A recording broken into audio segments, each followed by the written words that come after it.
Okay, so this is the probability question that we are talking about, right? So let's just begin. For part one and part two, I assume you know how to do. So I'm Yeah, going can to. do.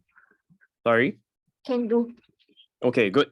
Then eventually what happens is that you're able to find this diagram, correct?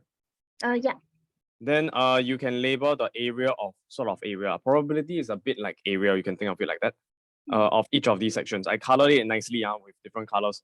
Light green, dark blue, light blue, yellow, dark green, purple, pink color, orange color, or brown. I can't really tell the color. Okay, then yeah, so what happens is that in part two, they assume that B and C are independent. Okay. What they told you here is that A and B independent, A and C independent. Then here they additionally told you that B and C are independent. Okay. What every time you think of independence, you must think of two ideas. Conditional probability as well as the probability of the intersection. So what do you know if P of B and C are independent? It means P of B intersect C equals to Probability of B times probability of A. C. Yep, exactly. And the other one is P of B given A. Sorry, C. Yeah. Given C. Is Uh, probability of B. By definition, it is like this, right? I hope you know the definition. Yeah. But what is B intersect C? It's P of B times P of C. So we can substitute the numerator. What happens to a P of C? It's Cancel off. P of B. Exactly. Then you can memorize it now. It's just P of B. I like to memorize it this way because this definition of conditional probability has more use in the long run. And then this one is just additional fact. I don't want to memorize extra things. So I learn to derive things on my own. Like just substitute, then cancel off. Makes sense, right? That's how you get P of B. All right. Those are the two key things you need. So actually the main focus is over here. Whenever you have independence, you can rewrite P of B intersect C as P of B times P of C. So that means that it will affect the area in a certain way. It means that it will affect this intersection here, the dark green and the pink color. Agree or not? That's B intersect C. Yeah. Then if they are not independent, it means it's not equal, which means that this area here will be different. Correct or not? The 0.1 plus R will be different. Here, the 0.1 must be fixed because it was given by the question. Okay, they tell you it is 0.1, so forever it will be 0.1. Now in part 3, what happens is that they give you the extra information that B and C are now no longer independent, which means that this condition is no longer true, which means that this area that if you read my solution, will no longer be 0.1 plus 0.02. Which one will change? Can the 0.1 change? Cannot. Cannot, because it was given by the question. It's fixed. So what's the only thing that can change? This fella here, the pink color one. So that's why I denote it with a letter R. And in my working, I showed you, it was a bit long-winded, but basically I explained that P of B intersect C is 0.1 plus R, right? Maybe I draw the picture for you, this weird slice here, something like this. The dark green over there, that was my 0.1. And then at the bottom, what color did I use? Oh wait, I could just, wait, I'll do this instead. I'll take a screenshot, B, and then I'll paste it over here. Oh, yeah, in case you forgot how it looks. Yeah, it's this region here, so 0.1 and R. Oh. Okay. Yeah, then after that, the only thing that is varying now will be the pink color R. And what's the smallest value of R? It must be 0. Makes sense? Yeah. Like the area cannot be negative, so that's less than or equal. Then how about the R? It's must be less than 0.02. Because let's see how I argued it is P of B intersect C, B and C are not independent, which means that this equality will no longer be true. But we already previously calculated P of B times P of C to be 0.12. Okay, I did that beforehand. You can calculate it on your own as well over here. Oh yeah, it was part of my working to find out the value of R, 0.12. So yeah, then I can now substitute in the right hand side with 0.12. So P of B intersect C is not equal to 0.12. But then we know P of B intersect C is this region here, right? The green plus the pink, which is 0.1 plus R. So I substitute in with 0.1 plus R on the left-hand side. Here to here, I just substitute the left-hand side with 0.1 plus R. So it's not equal, but just be consistent with the not equal. Then the 0.1 you just bring over, so minus. Then I'm left with R not equal to 0.02. From here, I can deduce that the R value is either less than 0.02 or more than 0.02. Right? That's the meaning of not equal. So it's so I conclude that it has to be less than. It cannot be more than. If it's more than 0.02, we'll get a contradiction. We cannot satisfy this 0.1. Let's just assume that this is true. Okay. You don't need to prove it. It's fine. You don't need to prove it. Okay, this is impossible. So you will always, once you get the non-equal already, you just conclude that it's less than. So now we have an inequality for R. Correct or not? Smallest value, biggest value. Then now let's do some manipulation with this inequality. You start with R, then I add on a 0.165. Why do I do that? Okay, but before you ask why, let's just do it first. So 0 plus 0.165, that's the answer. 0.02 plus 0.165, you eventually simplify to 0.185 and you get this line over here. But what is 0.165 plus R? That is really just P of A prime intersect B prime intersect C prime, which we got from the previous part 2 over here. Oh, P of A prime intersect B prime intersect C prime. You know it's 1 minus P A union B union C, right? Then how I did it is I calculated A union B union C by adding up a bunch of things. First I found A union B. You know the formula for A union B, right? P of A plus P of B minus P of A intersect B. Oh yeah. Maybe I just I color coded it. I hope you understand what I'm talking about. This is like a language of colors. Okay, I'll just paste it over here as an image, a smaller version. Oh, this is set A, dark blue, yellow, dark green, purple.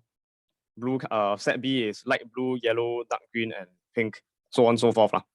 Oh, eventually you get A union B. Then how do you get the remaining? Let's just okay, maybe I'll just draw a quick diagram. So A union B currently covers this region over here already. Correct? Yeah. Then how do you get the remaining region here as well as the outside? Sorry, how do you get the remaining outside region here? This part, orange one. How I do it is minus the rest. I add on the C, so I will get an extra 3 portions here. Correct or not? Right? If I add on the entire set C, I'll get my orange, which is what I want, and the undesirable 3 pieces over there. Right? I don't want this, I don't want this, I don't want this. So there will be a double counting. So I have to get rid of those 3 pieces, which is exactly what I did over here. I minus, minus, minus. I get rid of those 3 pieces. Can the purple, the green, and the pink? Purple, dark green, and pink. Yeah. Okay, then after that I subtract away. Then eventually what I realize is actually I can interpret this as this entire set. I can add everything together except for this last part here minus 0.02. After I minus bracket this, I distribute inside the minus 0.02. It's just plus 0.02, right? Yeah. So I can reinterpret this as everything else I just calculate as per normal using a calculator. I'll get a 0.165. But you add on that 0.02 plus here because double negative. That's how I get a plus 0.02. In general, it's just 0.165 plus R. So also what I mean is that 0.165 is really just all the other colors here, here, here, here, and here, and here, except for the pink color R. Dark blue, the yellow, the dark green, the purple, the light blue, what else? And the brown orange. 1, 2, 3, 4, 5, 6. 1, 2, 3, 4, 5, 6. Yeah, these colors. That's 0.165. Can? Plus R. So in general, since what we are doing now is we are replacing the 0.02 with a generic letter R. So the expression will now be generalized as 0.165 plus R, where R is 0.02. Or in this specific case, is R equals 0.02. Is this expression okay with you? 0.165 plus R? It's basically adding up these colors, the dark orange, the light blue, the purple, the dark green, the yellow, and the dark blue, plus R, the pink. Can. Then that was from part 2, but now part 3, we're going to use the more generalized formula. Look over here, over here. Maybe I'll just copy it down. So since we already know that, right, recall this guy. So that's what we did over here when I was manipulating the inequality. Why did I add on the 0.165? Now I explain the reason why. It's because I need to force it to look like this. I'm trying to get an inequality on this fellow, which is the answer we are looking for. Okay, after I add on 1.65, yeah, this middle guy, after I add on the 0.165, it is equal to the P of probability of A prime intersect B prime intersect C prime. Wow, so long-winded. Okay, then that's why this notation is much more preferred. Please don't spell it out in English. Then after that, this one you can substitute in with P probability of A prime intersect B prime intersect C prime. And then you realize there's a lower bound, there's an upper bound. Right? Yeah. And that's the greatest and smallest value already. That's all. My greatest value, I got 0.33. Huh. 0.33. Let me take a look at the solution. I have a PYS as well, and they have a solution. Let me just check if the answer is the same as mine. This is 2015, right? Yes. 2015 paper 2. Okay. Let me just, I'm scared that I got it wrong. Okay. But this is how I usually do it. When they tell you B and C are not independent, it just means the area between B and C, the B intersect C, which is my pink color R, that region will be variable, will be a variable. That's how I think about it. 0.33. Oh, I'm wrong. Maybe I'm wrong.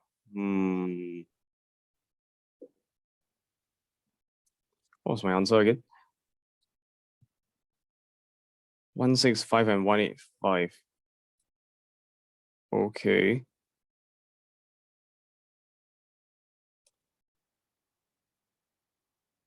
Oh, it's wrong. Let me take a look at their solution.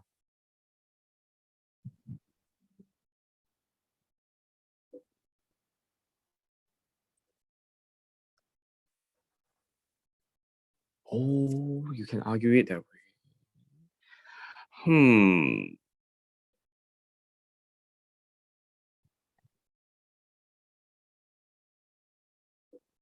That actually works.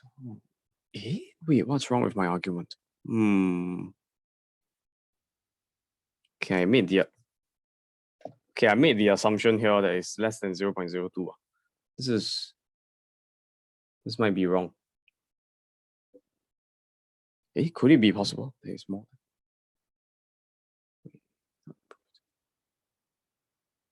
Oh, I need to get back to you on this one. Can I see your solution again? Let me just see your solution again. How do you get the 0.33?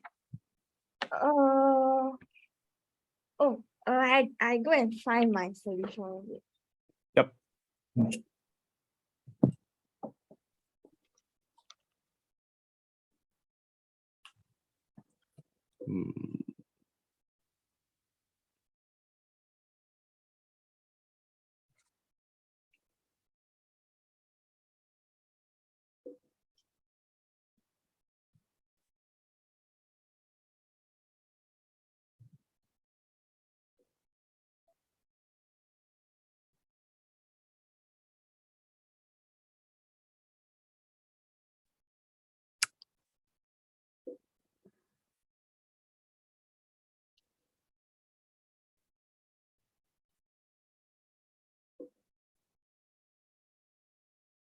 Yo!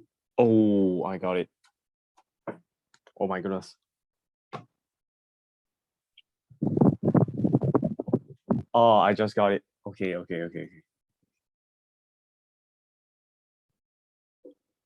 Hi, are you there? Yeah, I just send you. Oh, Ken. Okay, I think I made a mistake. No. I am still receiving. I cannot receive it. Have not received it. You're sending on Telegram? Sorry? Are you sending on Telegram? Yes. Because my picture very blurry. I need to take again. Yeah, no worries. You can use the camera function to take first and then send on Telegram. What happened over here? Minimize the region C. Oh.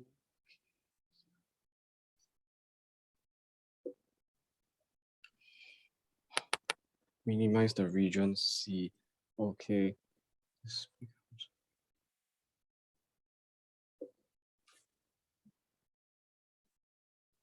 What is lambda? I saw one line that says for smallest P of A prime intersect B prime intersect C prime, lambda equals to 0. That's X. Oh, sorry. Okay. Oh, that's the region you're talking about. Right.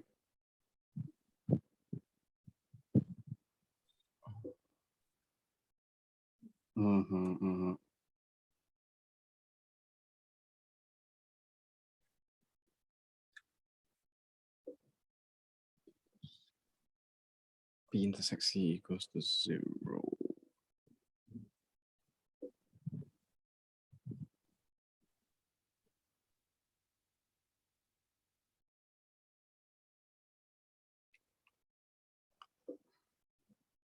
But they only say B and C is independent, so I thought like cannot affect like any area touching A. I think actually it can. Maybe I was wrong. Let's work with this picture. I think I am wrong. Let me see. I think it can. I didn't think about that. Okay, let me just get the diagram over here. Okay, please disregard my solution. I think it's wrong. What I think is going on here is that this guy, this 0.02, let's ignore the letters first. It may be reduced all the way to 0, right? So let's just introduce a new letter, minus x. Okay, really, you use x already. Let's use a different letter. Let's say s, minus s, okay? If I subtract away s from this pink color area, this area here is 0.3, which means that the other regions will also be affected. You have to add on some this 0.035 here, you have to add on some extra amount. Let's call it after s is what, t. Then this orange color, this purple region will have to add on a t, right? Because if this gets smaller, reduced to 0, then this one will increase, the purple region. Likewise for the brown-orange region, you also have to increase. So if I can calculate whatever this orange region is, I also have to add on another letter, but it may not be T. It may be some other letter. Let's say U. So we need to figure out a relationship between this S, the T, and the U, which is a bit complicated. So yeah, I forgot to account for the change in the probability in the purple as well as the orange region. So my solution is wrong. Okay. Let's try again, but this time I'll just follow the answer key. Okay, I think I get what they're saying already. Okay, so sorry about the part 3. Let me try again now. This part 3 is wrong. Okay, let's try again. So over here, we start off with our okay,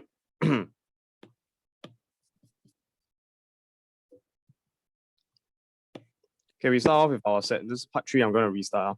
So in part 3, we already figured out that P of A union B union C sorry, I mean part 2, I think. In part 2, we figure out what is P of A. We can figure out what is P of A union B union C. It's this region over here. This bunch of numbers over here. Right? So let me just copy down the working.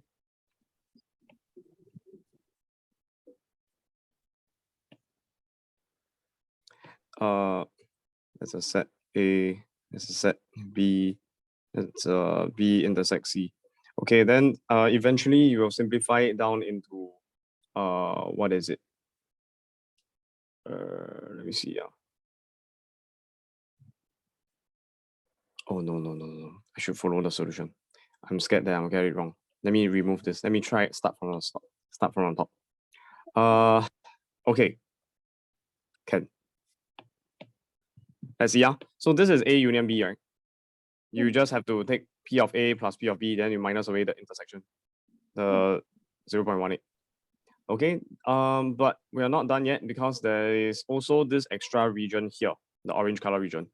We denote it by P of Y. Oh, P of Y. This region here, we call it Y, and then the area will be P of Y. So you write down P of Y. Simplifying, we will get a 0.67 plus P of Y. Yeah, I think that makes sense. Can? Can. Then P of A prime intersect B prime intersect C prime, which is what we want to find, will be 1 minus P of A union B union C, which means that we will have 1 minus square bracket 0.67 plus P of Y. If you simplify this down, you'll get to 0.33, which is close to your answer already, minus P of Y. Take away this region. I think you call it region C, this one. Yeah, minimize region C. So same logic, you got it already. I think I was totally wrong. So sorry about that. To, what do you call this? Maximize P of A prime intersect B prime intersect C prime. We need to minus away as little as possible. So P of Y should be its smallest value. P of Y should be equal to 0. Smallest P of Y. Which means that maximum of P of A prime intersect B prime intersect C prime will be equal to 0.33 minus 0. Correct? Correct. Yes, then 0.33. Yeah, that makes more sense. Okay. Then then the other case would be to minimize it. Right? How do you minimize it? You need to have the greatest possible value of P of Y. Let me just copy this down and change a few words. So now instead of max, we want to minimize this. We need not the smallest, but the biggest. So here P of Y equal to something if it's the biggest. Let's figure out what is the value of P of Y when it's the biggest.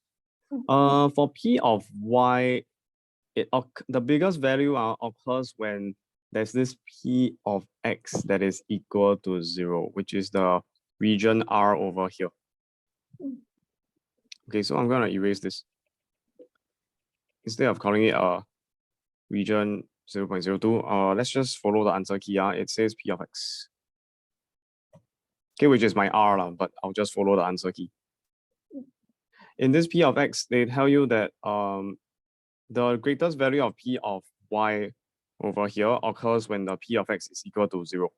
Does that make sense? Yes. Yes, all? Okay, good. Then in that case, what will be the area of this P of Y now? For the greatest P of Y.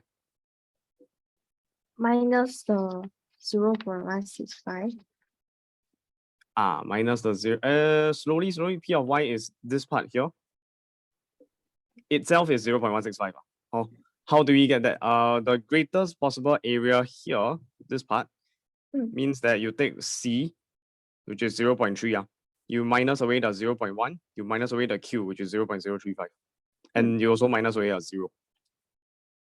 right? Occurs when P of X equals to 0. So this guy is really just probability of C minus away, I'll just label 0. I'll just write down the values already. P of C minus 0.1 minus away Q minus away P of X. But you must replace the P of X with 0, the Q with whatever was the value there, 0.035, I believe. Yeah. Then after that, you will get P of C is what? 0.3. I should just replace with 0.3. Okay, then you can key in this entire expression in a calculator. You will eventually get to your 0.165. Can? Can, greatest P of Y. Okay, good. Or biggest P of Y. So over here, it will also be 0.165. I just transfer over. So therefore, the minimum value, min, is a short form of P of A prime intersect B prime intersect C prime will be equal to, what is it? 0.33 minus P of Y, but in this case, P of Y is 0.165, which is 0.165. Ta-dum, ta-dum. Okay, that makes more sense. This is the minimum, that's the maximum. My answer to the maximum was wrong. Please ignore it. Okay.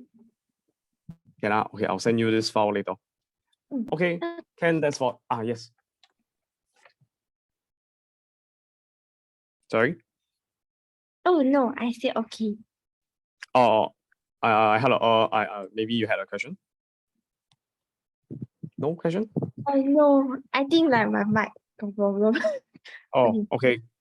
Can then let's move on to the complex numbers. If I can find it first. Where is it?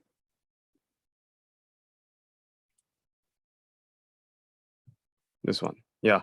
Okay, let's go through some of the mistakes you made. Oh wait, before that, I actually haven't finished going through the first homework. I only go through until question 20. Okay, I'll go through this one first because this is easier. Yeah, it's faster as well. Okay, let's see. So for question 2 that I asked you to do, so here you got a lambda equals 13/26. You can simplify it down to half. So your answer is correct. Just make sure you simplify down. Over here, you made a careless mistake. I square is -1. I square is -1, so it becomes a -6 plus -6. But here you wrote down +6, so it's wrong. You made a lot of these careless mistakes, plus sign and minus sign. Like there's a minus in front of the bracket and two terms, x and y. Should be minus x minus y. But you forgot to, you wrote it as minus x plus y, which is wrong. Then error carried forward, a lot of them. Okay? Okay. I'll show you as I go along. Yeah, so this one is wrong. You can go and redo. Just make sure you change that to a -6. Question 4 is good. Part B also good. Okay. Then this one, here the question technically asks for nearest degree. So you follow the question. Don't round off to 1 dp. But for A-level purposes, yes, it will always be 1 dp. Okay, H2 max. The papers that I give you, these questions are actually also from A-levels, but it's the UK version. The WJC and AQA, they are different examination boards. Singapore, we have SEAB, but in the UK, they got something else. They have many different boards because there are a bunch of different countries. But yeah, one country got one board. So one board then have one exam paper. Then we can just take their question. Okay, so yeah, that's why I did. Okay, it's available online for free. So question 9A, let's take a look at this one. Here you try to rationalize when there's a z. It's not such a good idea. It is not such a good idea. Because here z could be a complex number. Then eventually you convert to a z square. You don't know if it's rational or not. Okay, you don't know if it's rational or not. Like z here could be a complex number, like say 2 plus 3i. Then you square this thing. How do you know if it's rational? How do you know if it's rational? You don't. So I know what you're thinking. Maybe you're thinking, straight away substitute z with x plus yi. Do you think that's a good idea? No. No, that's a bad idea because this is gonna get extremely complicated extremely fast if you introduce x plus yi. I strongly do not recommend that. Instead, what you should do, right? Over here, yes, you go and restart because you realize you're stuck. You restart the question. Then the lambda I you bring over to the left side minus lambda I. You have the question paper? Yeah, on my Open phone. already? Open already? Okay, take a look at it. So you bring the lambda I over, you get minus lambda I, that's fine. Then you combine as a single fraction. Okay, I didn't think of that. But over here, you made a careless mistake. Minus lambda I times into positive, we'll get both negative. So the mistake is over here. Oh, Should be a minus. Then error carried forward all the way. But not just error carried forward. The moment you get a fraction equals to 0, right? What can you conclude about the numerator? Like for example, x plus 2 over x minus 1 equals to 0. Assume that x is not equal to 1. I assume that because I don't want to have a divide by 0 case. How do you solve for x? x plus 2 equals to 0. Exactly. You just need to times the x minus 1 over, then 0 times x minus 1, you get a 0. So x plus 2 equals 0. So mental shortcut is just take the numerator equal to 0. Same thing over here, even though you have a letter z, it's still the same thing. Numerator equals to 0 is your conclusion. Can you do that? Okay. Can Yeah, so over here it's still correct. Then you just need to make the numerator equals to 0. When it's a fraction, equate the numerator to 0, then solve for z. Then you'll get your answer. Okay, moving on. Part B. Angle. Got a problem with angle. Okay, here your you substitute you use the answer. Very good. You finally learned how to use the previous given part. Even though you don't know how to solve it, never mind. Just use the given solution they give you. Part A, they ask you to show something, then you just substitute with lambda equal to 1. Yes, correct. Well done. Okay. Then here you got the magnitude. Okay. But here the argument is wrong. Do you remember how to find argument? I give you 4 examples. It's not the diagram that I drew. Your diagram is correct, but your interpretation of the angle is wrong.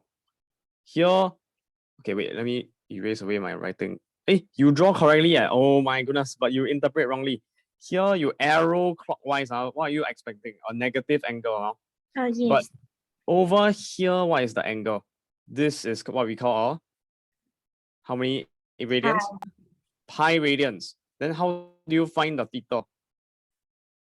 You have to take pi, then you minus away the alpha over here, right? Remember? Remember the alpha? Oh, so that's just my basic angle. Yes, correct. Alpha is basic angle. That's why you have to take modulus here. Make it positive. Of course, you don't need to modulus. Half and half is already positive. Right? This is our basic angle alpha. Then you take pi minus. Sorry. Let me think a bit. Hold on a second. This is a negative angle. So it my apologies. This is wrong. It should also have an extra negative in front. Negative bracket. Negative bracket. So let me rewrite it nicely.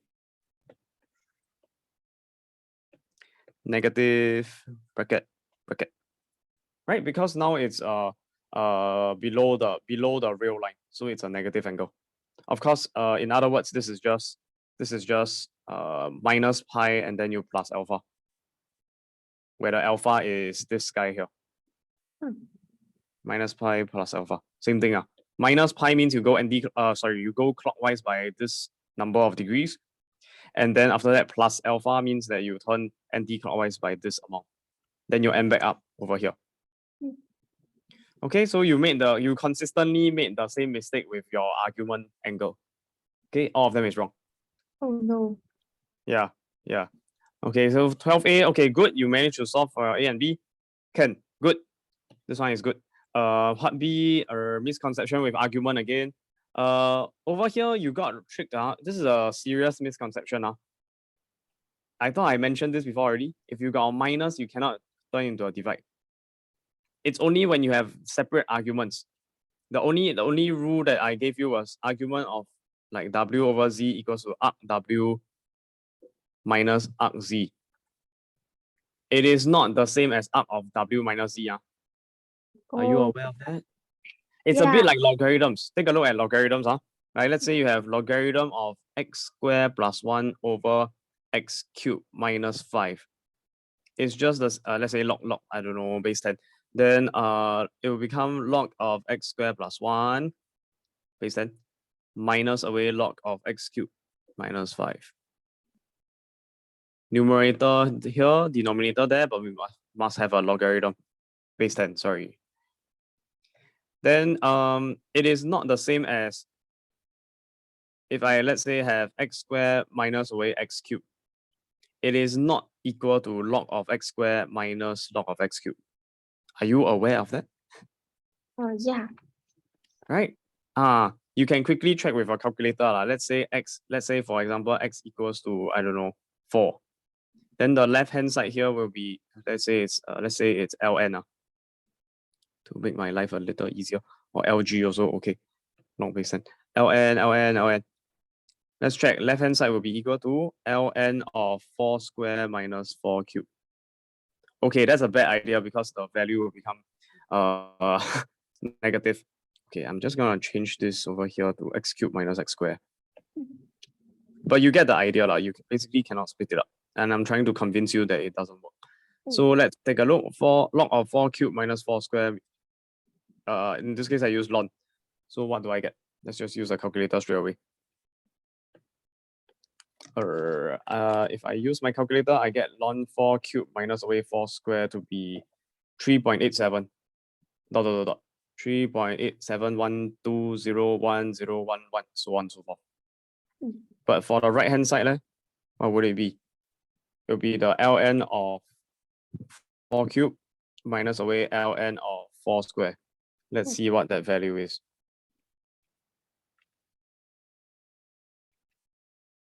I will get a 1.386.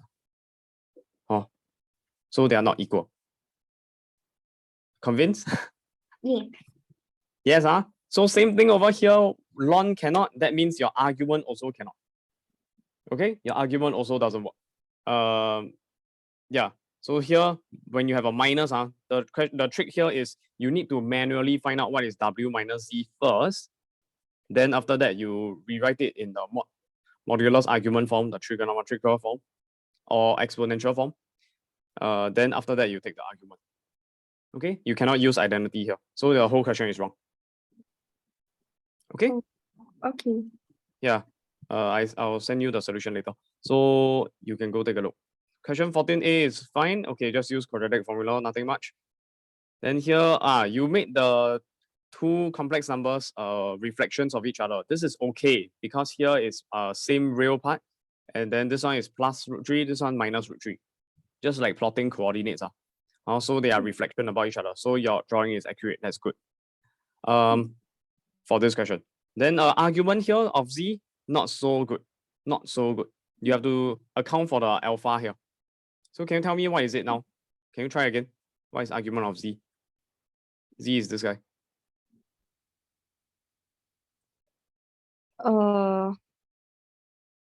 Z Like star pi minus the tangent inverse, that one. Tangent what is inverse, that one? the What over? square root 3/2. Do you need -2 or just positive? Positive. Positive, okay, even though you see minus here, when you try to find your alpha, you always take the positive value. Make sure numerator and denominator are both positive, right? Good. That is your argument of z. Then how about argument of z star? Conjugate. Is negative. Negative of the answer from before, right? ... The answer from before. Maybe I'll just write down equals ... first, and then I transfer over. Right? Okay, you got the idea. So it's just error carried forward for your argument z star. I assume that it will be this part that you have a mistake with. Oh, you have a misconception with. Okay, Ken. So you just consistently made that same mistake for the rest of the questions. Over here, let's look at 15. This one not so good. You did an algebra mistake. Over here, you're multiplying -1 minus lambda square with I plus lambda, right? On the numerator. Yeah. Then distribute. You look carefully. Eventually, you get a minus lambda square multiplied by positive lambda. Then over here, what do you write down? You write down minus lambda square. Can see or not? Oh. What should it actually be? A cube. A cube, exactly. So that's why error carried forward all the way. And then you couldn't solve it. If you wrote down a cube here, what you realize is that you can split it up like this. Can you see that you can split up into the real part? Right over here. and then you add on I times of the imaginary part. Yeah. You see that? Imaginary part is over here. Then after that, you can factorize a few things out, expand. You realize that the law of common factors will be cancelled off. In this case, minus lambda cube over -1 minus lambda square. Numerator factor out a lambda.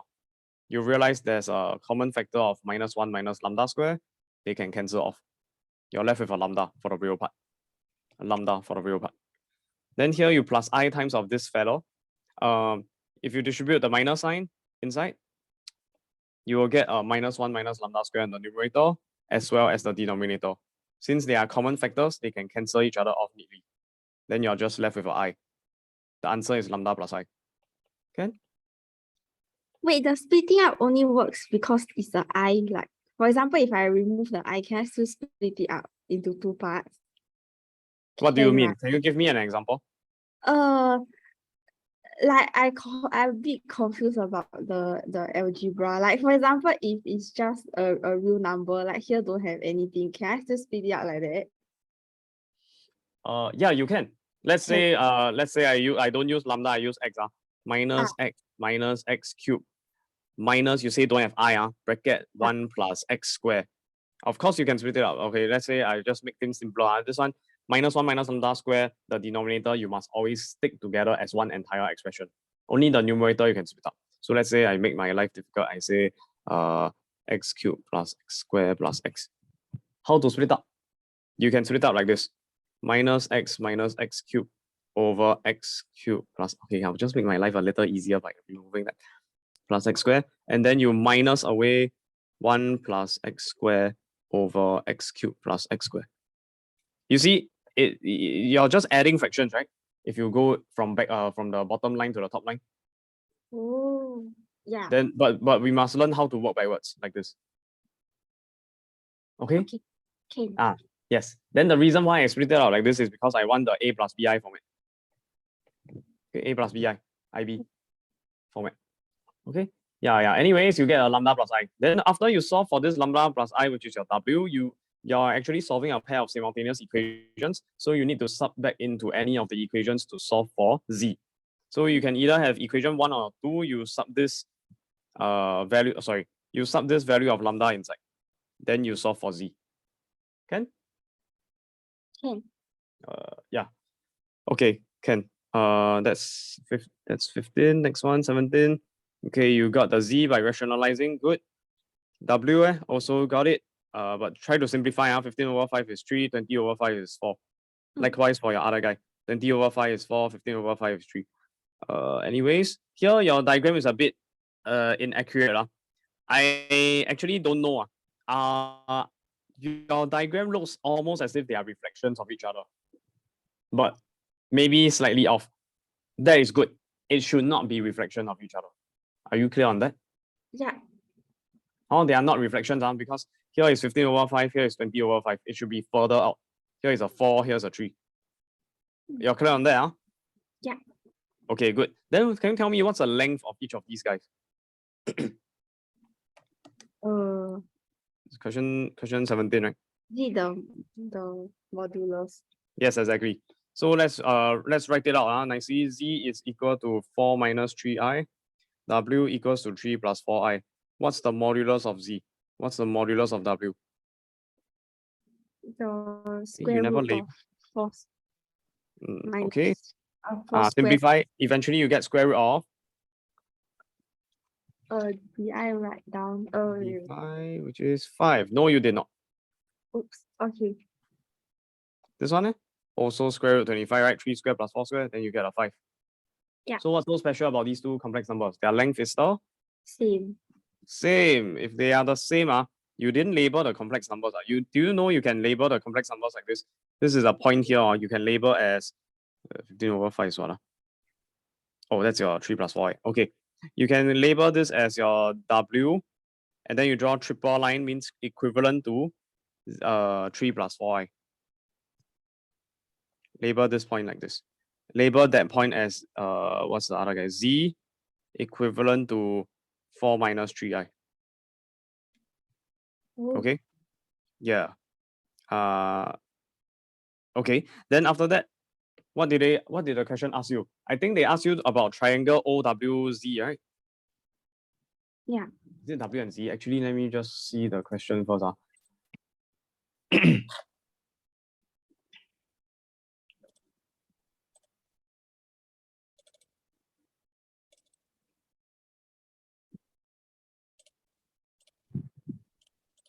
Okay, complex numbers.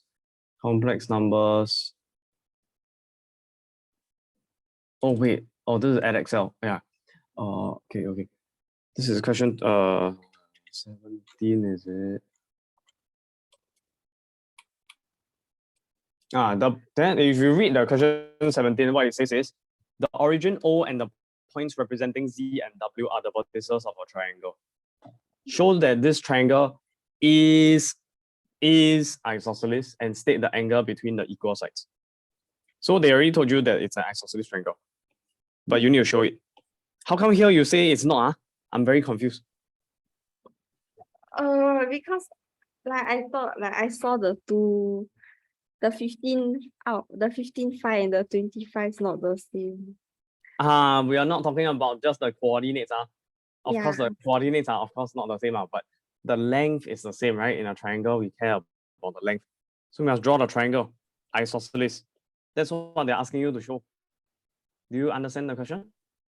Yeah, but I didn't see as isosceles because I didn't think to take the modulus. Oh, okay.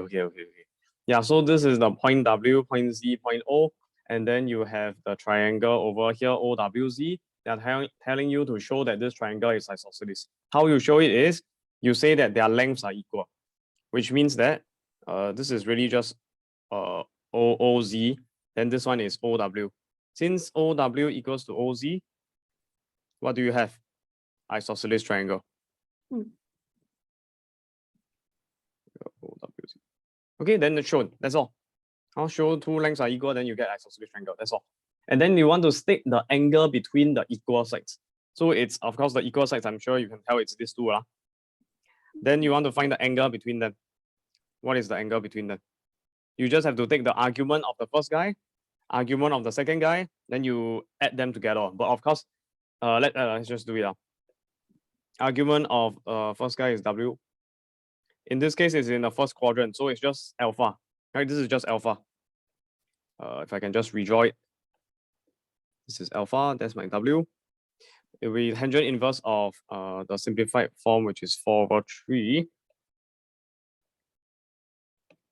Then you can type in a calculator, whatever it is. Then argument of, let's say Z, it will be tangent inverse of, what is it? Is it just tangent inverse? What should be the argument here? Negative. Negative, exactly, yeah. Because it's in quadrant 4. Tangent inverse of what? 3/4. 3/4. Correct, yes. Equals to dot, dot, dot. Then after that, that's your negative because it's an argument. But now if we want to find just the angle, it's like a secondary school question. You want to find the angle between them. We don't care about negative signs. So what's the angle between them? Angle WOZ. Is the two arguments together? Tangent if, but can we have negative here? Cannot. So you should just add on tangent inverse of 3/4. Okay, maybe that notation is confusing to you. Then we can just use the actual value. Let's just use the calculator quickly. Then radian mode, make sure you're in radian mode. Then for tangent inverse 4/3, 0.92729 radians. And then the other guy is 3/4, so it will be negative 0.64350. Then when you add them together, do you put in a negative 0.6435? Cannot, because angle don't have negative. So it's just 0.92729 add on 0.6435. If you are confused by that, let's just write down the final answer first.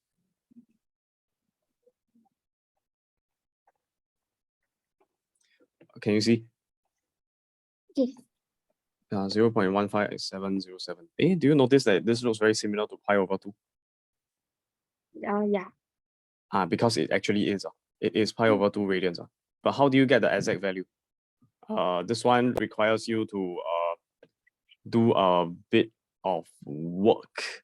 It's actually a 90 degrees pi over 2. Oh.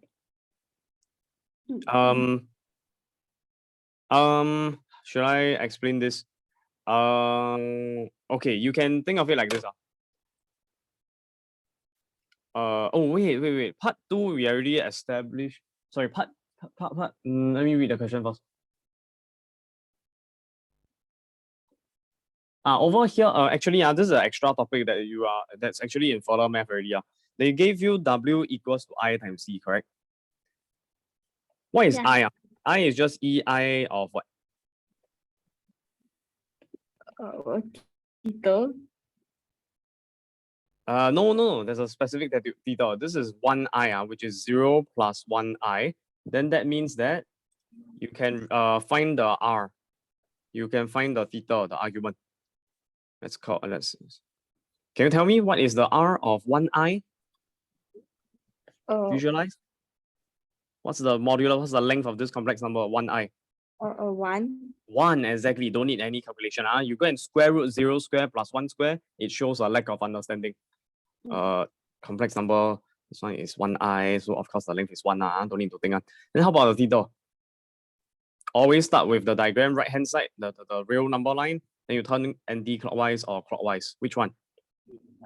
Anti-clockwise. Why? Because it's Clockwise smaller. also can. Very good. Exactly. Choose the smaller one.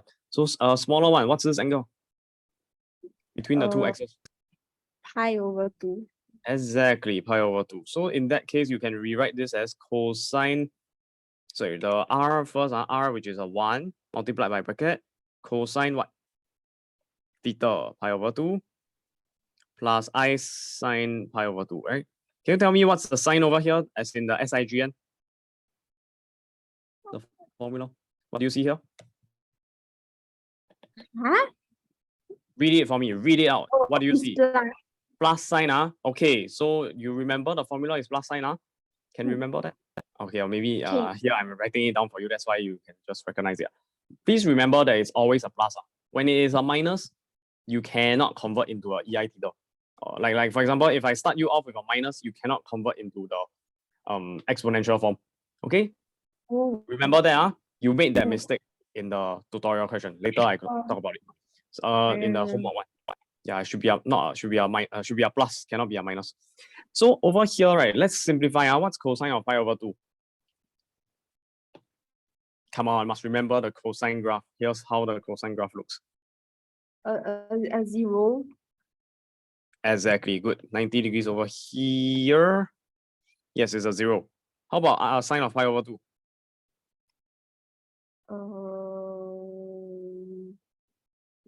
90, 180, 270, 360. 90, pi over 2 is 90 degrees. Sine pi over 2 will be? Sorry.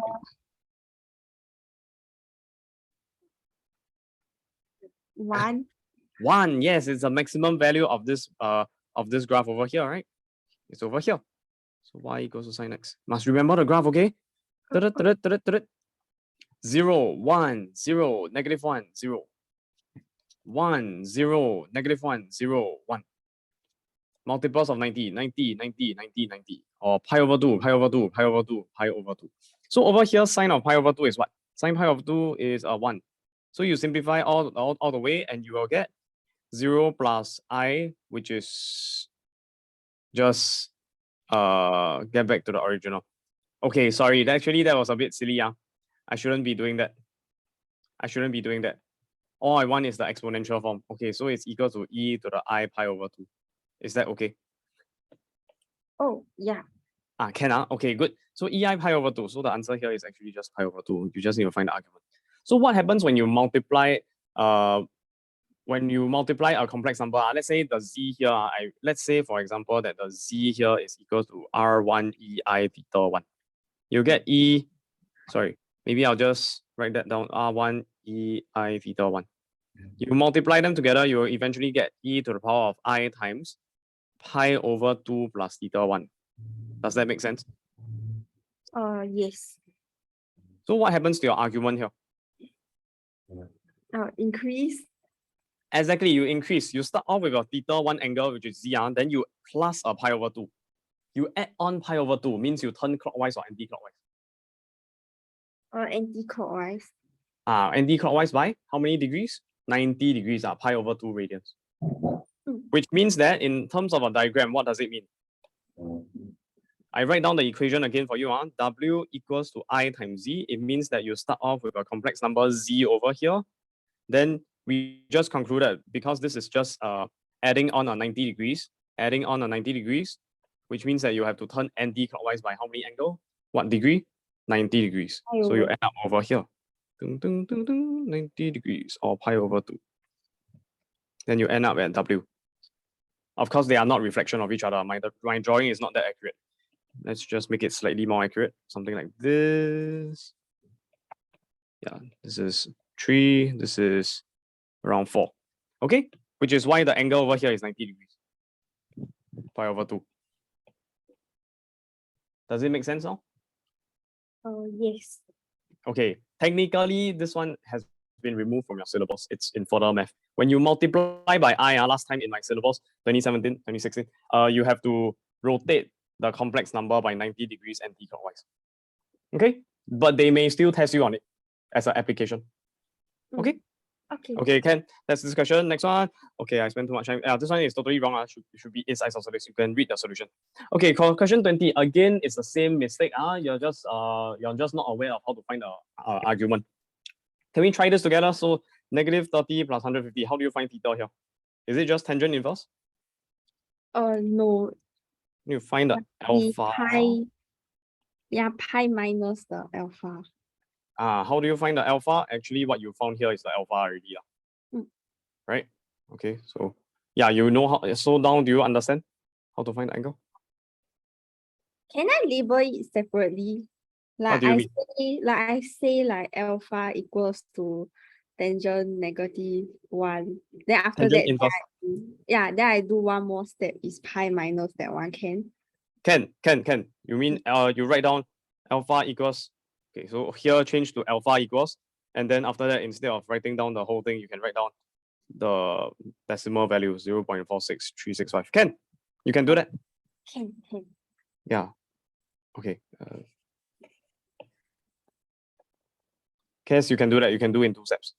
Okay. Step 1, then step 2. Find alpha, then use formula. Okay, Ken, then part B, just labeling Z2 times Z3. Don't just write down the complex number straight away. Okay, and then equals to Z1, you just sub in. Okay, Ken, then find the value. I think it was okay, except for this part here. You made a terrible mistake. Can you tell me? Minus 9 plus PQ equals 15. So PQ equals to 15 divided by negative 9. Is that true or false? Divide, man? Are you sure? Then sec 1 also know how to solve. No, it's plus. Should be plus 9. So error carried forward all the way. So no. It's very unfortunate. You actually understood how to solve this question. You got the right concept. You got the 2 equations. But your algebra was your downfall. Oh my goodness. How did I even think of it? Okay. I don't know. Okay, but should be plus 9. Don't blah blah. Okay, so error carry forward, everything wrong. But let me show you a different way to solve this. This different way still requires you to understand that minus 9 bring over is plus 9. Oh yeah. Yeah, you can't avoid that. Okay, right, pretty much. Okay, but anyways, let me show you a different way to using a GC to solve this. So you can treat the Q as if it's a Y, treat the P as if it's a X. Also, you can rewrite it like equation 1 as PQ equals 15 plus 9, right? Plus 9, not times 9, equals 24. Then Q equals to 24 over P, right? If I just divide by P. Yeah. Right, so that's my 1 prime. 1 prime, from 1 become 1 prime. So I get Q equals 24 over P. Then I also have equation 2, which is Q equals to minus P plus 10. So let me write it out nicely. Q equals 24 over P, Q equals to minus P plus 10. Then you can just use a GC to help you to solve. Just draw a graph. I did it over here. All right. Wow, I spent so much time preparing this. Minus X plus 10, then 24 over X. Just treat the P as X. P as X, then the Q as a Y. Okay. Draw these two, plot the point. You get eventually, if you change the zoom, change, play around, you eventually get this. then you'll get one intersection over here and a second intersection over here. The answer is over here. Can see or not? Can. Yeah, then that's another way you can use the GC to help you solve if you're really lazy. Oh. So Yeah. they allow. Can. This one basic algebra, we assume you know how to solve. Okay. You can, and also anyways, you can bring a GC. Why not? Can. They are not gonna mark much. Yeah, but I also, if you go and look at my solution, solution shows you the manual way to solve it. Manual, how to solve this equation. But you got the correct idea. Basically, you substitute the Q with minus P plus 10. But your error carry forward over here, then everything wrong. If there shouldn't be a fraction, it should just be a 24. So it's a lot easier to solve. It's just a normal quadratic equation. You got the right idea. Okay. Algebra. Your algebra is your downfall. Or every single question is algebra, your downfall. Okay, moving on to 20 part C. Let's take a look. So 20 part C, using the values of P and Q, which you didn't get the correct value, so therefore you got error carry forward here and there. Plot the points corresponding. Okay, you got the idea, yes. But make sure you do correction. Go and see what's the correct value of P and Q. And then you plot again. You got the correct idea. Yes, you know how to plot. Okay, then part D, verify that this guy is real. Okay, yeah, you got it. Yes, you cannot prove because you got the part 1 wrong. You basically need to just simplify everything down. 2 times of Z plus the Z3 minus Z1. You got the correct idea. You eventually realize that all the imaginary parts will cancel each other off. Okay, that's why I'm not gonna show you. It's quite easy. Moving on. I think I think the answer is a +4 or -4 for the part D. Okay, moving on to question 22. 22, what went wrong? Okay, this is perfect, fine. Again, argument error. Wow, again, same mistake. Okay, argument Z in this case. Where's my Z? Z is the one that has the argument between 0 and pi, the positive one. So this guy is Z. So you should always label on your diagram Z arrow. And this other guy will be Z star. Okay, so you can just look at the diagram. So try again. What should this be? This should actually be not argument Z, it's alpha, right? Yeah. Then how do you find argument of Z? It's pi minus alpha. Pi minus alpha, and fill in the blank. You can do on your own. And here a notation mistake. Here you forgot to write down a star. You see, you didn't write star. Wrong. Must have a star. Must be different from argument Z. Because they tell me the argument is between that one. I did I couldn't. I didn't know I could infer it immediately. Yeah. You're supposed to infer immediately that this angle here is the Z1. Then sorry, it's Z1 and Z2, is it? Sorry, not Z star. Apologies. Let me think again. Sorry. This should be Z1 and Z2. You're supposed to interpret them as Z1 and Z2, not Z1 and Z star. Okay, we have Z1 and Z2. Okay. Yeah, you can actually infer it immediately from the diagram. You see, this guy is positive, that guy is negative. Okay. Negative pi less than argument Z2 less than 0 means it's negative. So this guy must be your Z2. Okay, so same thing with your Z2. Can you try on your own? It's negative pi plus alpha. Negative pi plus alpha. Okay, good. Yes. Argument Z2. This one is Z1. Okay.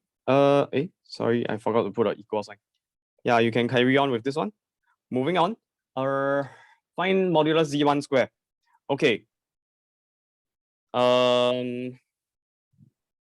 Wait, this is question 22, huh? So let me just see first. You got modulus Z1, Z2. Okay, you couldn't do this. Okay. I think you can do the rest actually, this one.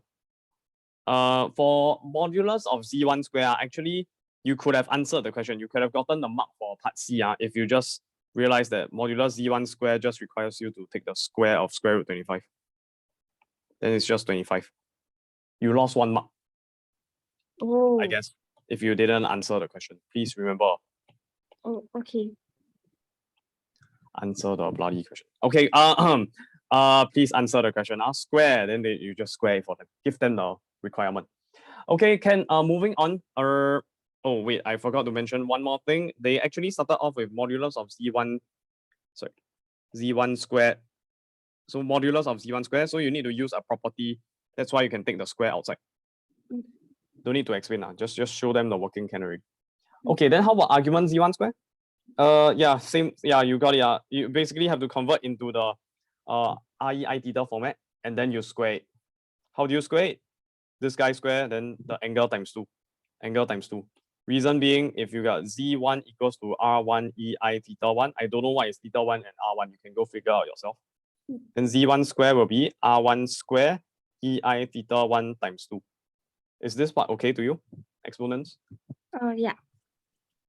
Can yeah, then therefore your angle will become 2 times of theta 1. Okay, yeah, then you can figure out the rest. This guy will be your argument of Z1 square. Alternatively, you can use the argument property, which tells you that the power can bring down, just like logarithms. Okay, 2 times argument Z1, then 2 times of dot dot dot. Just fill in the blank. I'm sure you know how to find that. Part E show on argument diagram. You can go read the solution. Next, 25 part A. Well done. Good. This is very well done. Very, very good.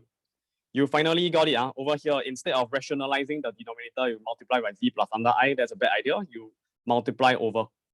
Then you simplify down. Yeah, so this is well done. Okay, moving on. Then this one again wrong. Your tangent inverse. Hey, wait. Let me read again. Oh no, this is fine. This is okay.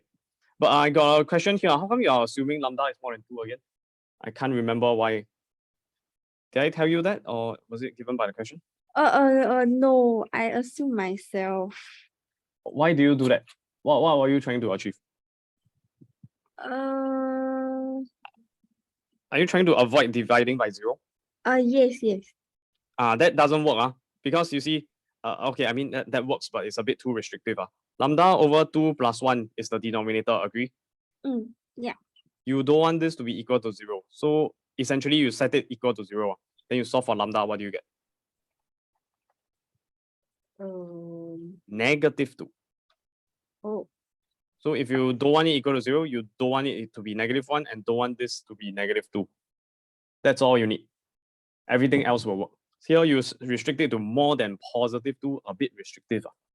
Right? You see, lambda is more than 2, means here, over here, lambda over 2 will become more than 1. Then plus 1 means it's more than 2. The denominator becomes more than 2, which is a bit funny. Why you need to restrict it to be more than 2? You just don't need it to be 0. You just don't need it to be 0, and then you solve for lambda. The domain. Lambda is all real values except -2. So I just say it cannot be equal to 0, or I don't even need to write that. Yeah, actually don't even need to write that. This is not a functions question. They are not testing you on that. Just assume that it works. And anyways, they told you lambda is a positive real constant. So lambda more than 0. Actually, you just cannot be -2. So lambda more than 0 definitely satisfies that condition. Yeah, but anyways, this is not the point of the question. Don't care about functions for now. I think your functions topic also quite weak. I saw your ASRJC paper. It was not good. The very first paper I asked you to do. Eventually, I'll go through it. Functions is a little difficult. Yeah. So anyways, they told you the argument is half good. Then you take tangent on both sides. Yeah, the tangent of the argument is half. So you just sub in the argument here. Then you realize tangent and tangent inverse cancel off. You're left with lambda over lambda equals to half. Okay, a lambda expression over a lambda expression equal to half. Solving for lambda, you get 6. Well done. This is very good. Very well done. Okay, that was part B. Please label your part. Part B. Now remember to label the part. If not, I'll get very confused. Then this is part C. You didn't answer the question. Modular z square. You give me modular z, you never answer the question. Modular z square. 20. Not square root 20. Understand or not? Answer the question. Answer the question. Okay, then 27a, well done. Yes. Actually, you don't need to write so many things. Just this guy equal to pi over 4. Therefore, tangent of pi over 4, you can bring the tangent inverse over, equals to the 3p plus q over p minus 3q. But then you realize tangent p over 4 is a special value. It's just 1. This is on your Amax. This one testing you on your Amax content. 3 go. Exact values. Then after that, you can just get an equation. Just times over the p minus 3q. Simplify, you get p plus 2q equals 0. Well done. Part A is well done. Part B also well done. Just substitute in. Good. Here, make sure you don't have a cursive. I'll make it straight. This one has a special meaning in math. Positive semi-definite. You don't use cursive, use straight line. Okay. So I have to be a bit strict about it. And after that, the argument is fine. Sorry, what question are we at? 27. Okay, let's see. Yeah. Do you miss out 27 part C? Oh wait, it's over here. Okay, that's fine. Yes, -5/4. Well done. 27 is very well done. Good, good, good. Let's hope that question comes out for exam. Haha. Prayer. Don't know. So moving on, 28. Here you get Z2 equals 2 minus 3i. Try not to make them look so symmetrical. Okay? Make it a bit more dramatic. Boom, boom, like this. Oh. Okay. Yeah. Oops. Sorry. Like this, something like that. This one is 5, and this one is 2 minus 3i. This one is minus 3. This one is 1. Oh, just try to make it look a bit more dramatic so that you can tell the examiner, I know these are not reflections of each other. Okay? Make it look a bit more dramatic. Yours almost looks like they are reflections. Okay, moving on. Part B, find the modulus of Z1 minus Z2. Yep, correct. Good. So so question, modulus Z1 minus Z2, is it equal to mod Z1 minus mod Z2? True or false? True. In general, false. Please remember that it's false. Okay, modulus cannot distribute over a sum. You cannot. It's not like differentiation. You can differentiate term by term. Then modulus term by term. Cannot. No such thing. This is wrong. I mentioned this before in the first lesson already. Modulus properties. I know it's a very long lesson, but please remember this. Wrong. Okay, what you did is correct. You minus the complex numbers itself first, then you go and take the modulus a squared plus b squared. This procedure is correct. Subtract first, then just formula. There is no special property for you to use. This one should be zigzag. Should be gone. Yes, there is no special property for you to use when there is a plus or a minus. Can remember? Can. Make sure you remember that. That's the purpose of this question. I think they're trying to trick you. Find the modulus of Z1 minus Z2. They're trying to test whether students will assume this is the case or not. This is a very common mistake. Don't fall for it. Don't fall for the trick. Moving on, part C, find the complex number Z1 over Z2 in the form of A plus IB, where A and B are rational numbers. Okay, well done. Good. 7 over 13, fraction. 17 over 13, also another fraction. Fractions are rational numbers, so it's fine. Good. Next one, part D, argument error again. This one. Hey, this one not just argument error, something totally wrong. Look at your complex number here. Z1 is 5, 1, 5 plus I. Agree with this picture? Yeah. Z1? What's your argument of Z1? Is it 5 over 1 or 1 over 5? 1 over 5. So that's a mistake. So this one is the first time that I saw you make this mistake. How do you prevent this mistake? Draw a picture, just like vectors. Draw a picture, and I hope you can remember your tuakaso, opposite over adjacent. 1 over 5, not 5 over 1, please. Okay? Then everything else error carry forward. You got the idea, but yeah, you got the idea. Perfect, but error carry forward. Moving on. Part E is well done. Very good. Okay, nothing to say. 28. Here, wow, very serious mistake. You got the two equations correct. That's very good. That's very well done. Most of the work has been done already. However, I think you key in the calculator wrongly. Can you try again? Okay, I key now. Now. 1p minus 2q equals 3 minus 2p 1q equals 9. Negative 5. Yes. Correct, I think. Let me just double check. My answers. What was your answer again? P equals? -7, then -5. Yes, much better. I don't know what you're doing here. Oh no. I can't get a divide by 3. Not sure. Wrong, Okay? Yeah, I key wrongly. I saw. Don't blah blah. Okay? Focus. Yeah, this one you don't want to lose this one mark for nothing. Okay, moving on. 29. Okay, z equals a plus ib. A and b are real and non-zero. Find z squared, find 1 over z in terms of a and b, giving answers in the form of x plus iy, where x and y are real. Okay, this is well done. This is good. Okay, I should put down a good. To remind myself, I don't need to go through this. Okay, this one got problem. What happened? over here, 1 over z. Okay, not so good. Sorry, not so good. Z is fine. Sorry, z square is fine. But your 1 over z is not good.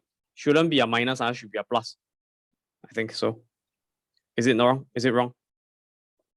Hey, sorry, correction again. I'm talking a bit too fast. This is correct. Yes, this is also correct. Your z square and 1 over z is fine. Part A is perfect. But your part B is not so. Part B also okay. You just have to square the square root and then you get a square plus b square. That's fine. That's easy. How about part C? Part C not so good. What happened? Over here, when you're trying to find argument of 1 over z, that's a mistake. You take tangent inverse of b divide by a, so you multiply by reciprocal, you flip the fraction, but you actually need to include the minus sign. Okay. The reason being 1 over z, let's analyze where is this located. They told you that what is it? What was the additional assumption I told you? I think, did I tell you that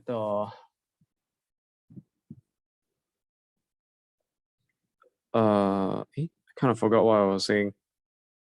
I think I gave the additional assumption to you that the A is more than B is more than 0, is it? Did I give you this assumption? No. No. Okay, wait, hold on a second. Let me double check. I don't remember. I'm not sure. Okay, never mind. It's alright. Let me check first. I need to check my solutions. This is question 29, right? Yeah. Okay, almost at the end. Okay, let me see. What was the problem?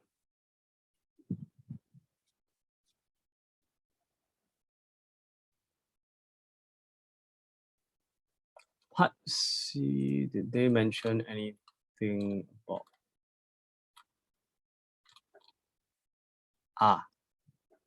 Did I not mention this to you? I want the A to be more than B more than 0. This is for all complex numbers. No. This is specific to this question.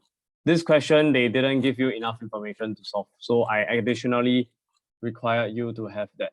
Yes, I mentioned that. Okay, I just sent you on Telegram. Note for question 29. Right? I mentioned that. I did. I edited the question by telling you that. Note for question 29. Oh, I think I got write it down. I say if A and B, A is more than B. I didn't see it. It's 29. I didn't see it. I think one of the questions you did mention this, but it wasn't for question 29. Oh, wait, over here, is it? Yeah. Okay. You see, actually, I was trying to get you to figure out what is the quadrant of 1 over z, so that you can solve for the tangent for the argument more easily. Okay, let's analyze. What happens when A is more than B more than 0? A square plus B square, you agree that it must be positive? Yes. More than 0? Yes, good. So A, you also see that it's more than 0? Yes. So what is positive divided by positive? Or A over still positive, good. So that means that your real part, this is really just the RE of, this is really just equal to the RE part of the 1 over z, right? This is the real part of 1 over z. Yes. Is positive. So that means where would it lie inside the 4 quadrants? 1, 2, 3, and 4. If the real part is positive, it can only be restricted to which quadrants? The first and the fourth. Exactly. So that's your first restriction. Now let's focus on the minus b over a square plus b square. Or rather, if I bring the minus on top, minus b, positive or negative? Minus, negative. Less than 0, right? Yeah. Because b more than 0, then negative b is less than 0. Then now if I have negative b divided by a square plus b square, a square plus b square we know is positive. So negative divided by positive gives me? Negative. So less than 0. So, but this part is actually the imaginary part of 1 over z. Imaginary part of 1 over z is minus b over a square plus b square, which is negative. Imaginary is negative. Which quadrant am I restricted to? The 3 and 4. So just now we got 1 over 4 because of the real, 3 and 4 because of the imaginary. Where's the only place that satisfies both? Which quadrant? Quadrant 4. So that means that 1 over z is in quadrant 4. Oh, Does that make sense? yes. Can so now you got quadrant 4. How do you find an angle in quadrant 4? First, you need to find your, this is your theta, right? So you need to figure out what's your alpha over here first. Then you have to times a negative 1. Right? Yes? Then how do you get that? Over here, it's really all that you need to do is to take tangent inverse of this over this, but you need an extra negative sign in front. And yes, you need to throw away the minus first. When you take this divided by that, you throw away the minus sign first to get your alpha tangent inverse. You have only found your alpha. How do you find quadrant 4? You need an extra minus sign in front. Okay? Can? Because quadrant 4. Yeah. Okay, then you can go read the solution and you will see the answer. It should actually be a negative b over a, not just b over a. The extra minus sign is because quadrant 4.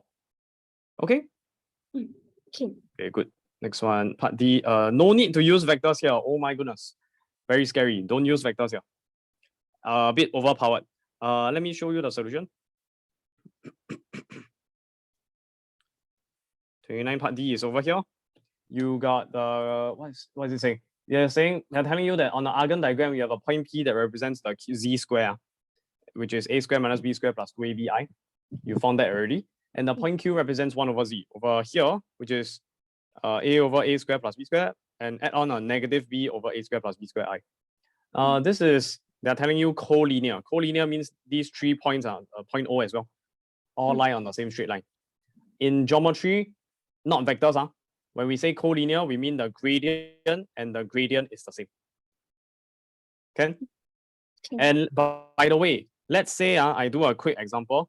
Over here, did you know that the gradient of a straight line is really just the tangent of the angle it makes with the positive z-axis?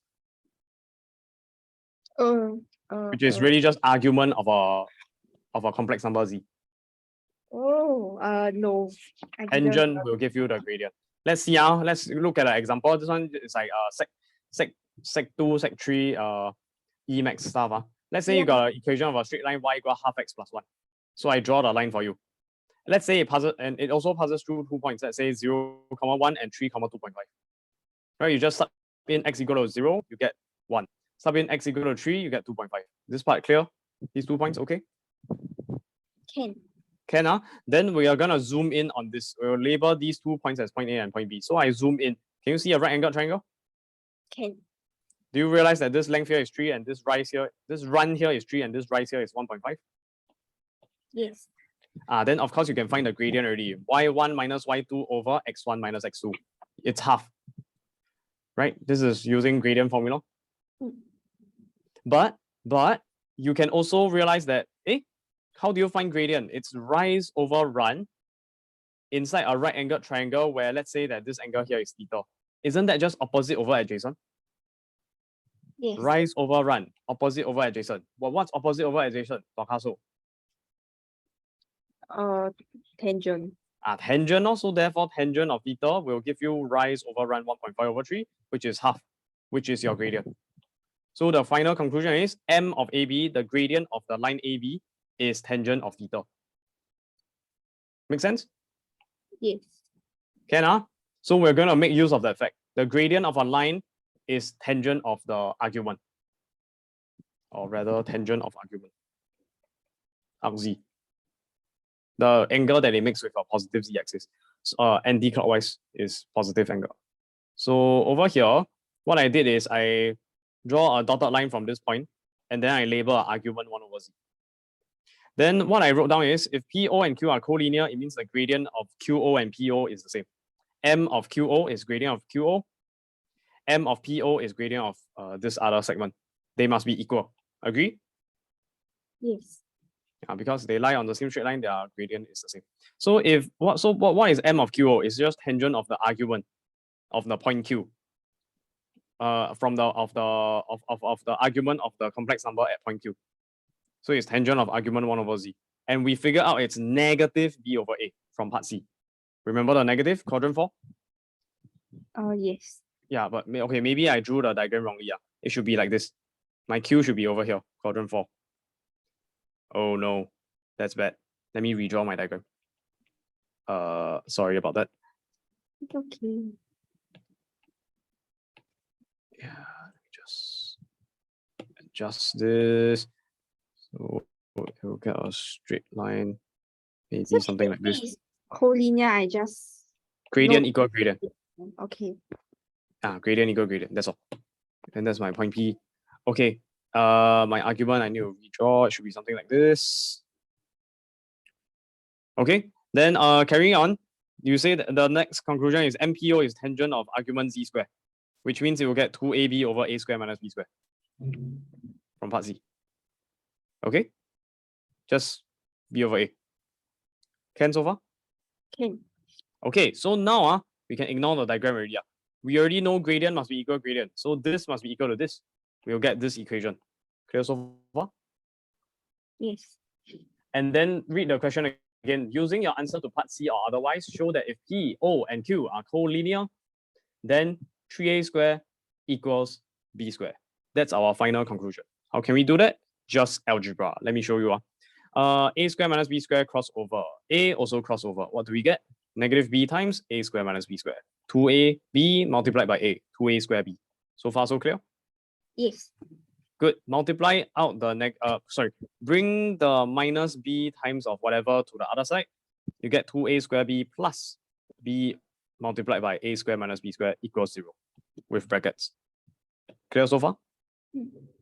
Bring over other side. Okay, good. Then after that, what you realize?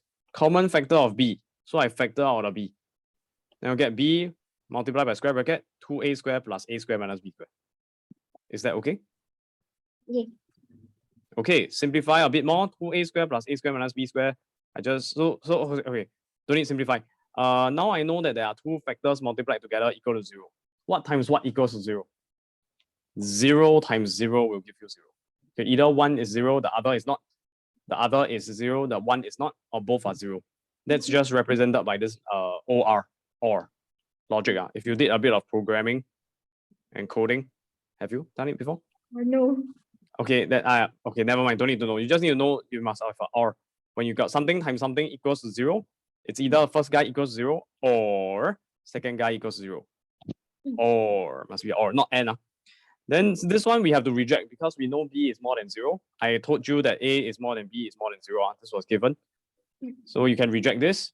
Then you conclude that this is the only other case equals to 0. Simplify now. 2a square plus a square minus b square. You can remove the brackets. Then you eventually get 3a square minus b square equal to 0. Bring the minus b square over. 3a square is equal to b square. Shown. Can? Can. Okay, can we have a short 5-minute break here? Sure. Okay, I'll come back and then I'll go through the remaining questions in the homework one. Okay. Okay, let's have a short 5-minute break. Okay.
Hello.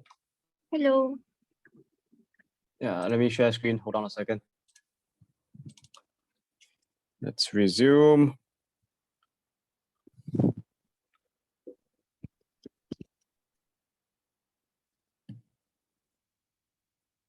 Yeah, so where did we last stop?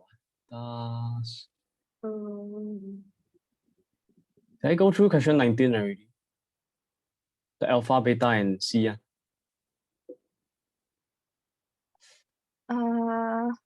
Do you recall? Oh, I kind of forgot. I'm so sorry. I think left with like 15 questions. Oh, 15. Yeah, let me just double check again.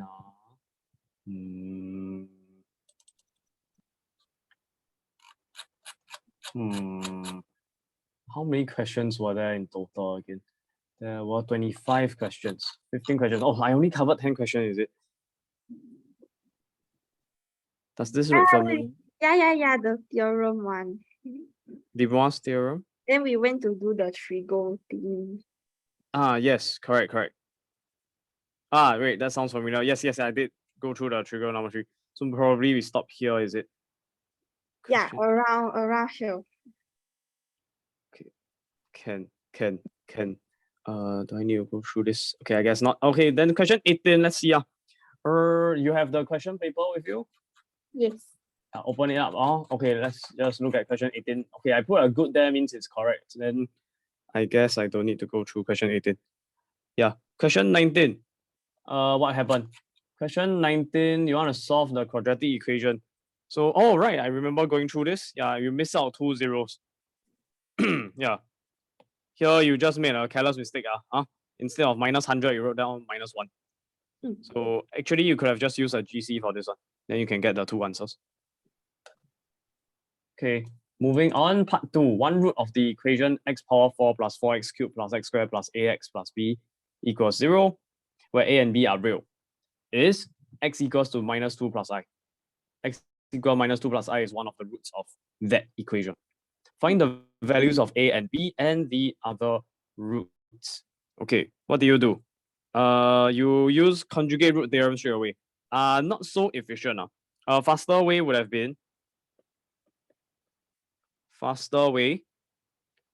been to sub in directly. Sub in x equals to -2 plus I. Equals to 0. Yes, correct, exactly. So f of -2 plus I equals 0, where f of x is the super long-winded expression, x power 4. Okay, maybe I'll say let f of x equals to the long-winded expression.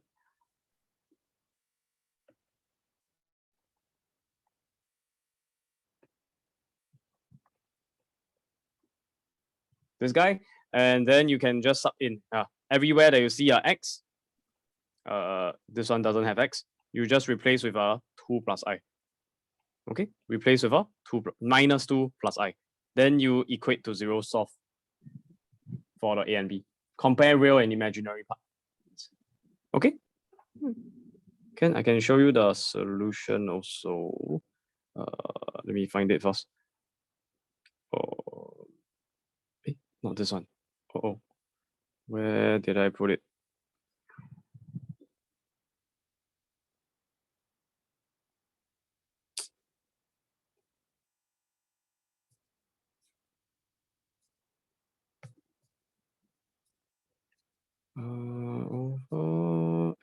What question were we at now? Question. Did I go through 15? Oh, did I skip question 15? I think I haven't go through question 15, is it? Okay, I'll go back to that. Okay. Yeah. I'll go to question 19 first. Yeah. Over here. Yes. What I'm saying is you can just replace the x with -2 plus I. Right? Over here. Then you can please don't power 4, even though you have binomial expansion, don't need. This question you can just use calculator. Then you eventually simplify into all these -12 plus 6i. 4 times. Then the a times and a b one, you have no choice. You need to manually expand. Then you eventually get -2a plus ai plus b. This part you need to manually expand. Okay. Mm. Then after that, you can just compare real and imaginary parts. Oh, compare the real and imaginary parts. Then you will get two equations. I think so. Yeah. Then you can solve for A and B. Which equation do you think you want to work with first? The first one or the second one? The second one. The second one, because you can solve for A directly, only a single variable. Then using the A, you can sub in back into the first equation, the A with -16, then you solve for B. Okay? They didn't show the working, you can understand, right? Okay. Okay, good. Yeah, then after that, you get your A, you get your B, you can sub in back into the original equation, and you can just use your GC to get your answers. Okay? Can. Okay, that was question 19. I realized that I skipped question 15 now. Let me go back to your. Okay, we will work our way back to the question 19. Okay, question 15. Use the special identity and trick. Factor out e to the power of I times half the angle. Right. Oh, I wrote over here. That's my stopping point. Right. 5 days ago. Okay, 15 part 1. Okay, let's take a look at 15 part 1 now.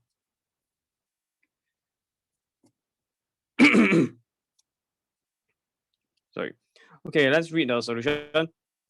So you want to show that 1 plus e to the power of I theta is equals to square bracket 2 cos theta over 2 multiplied by e to the power of I theta over 2. The trick here is to realize that the angle here, theta to theta over 2, you half the angle. And here cosine theta over 2, also half the angle. When you see cosine, I hope you can remember cos theta plus I sine theta. Okay, that's ei theta.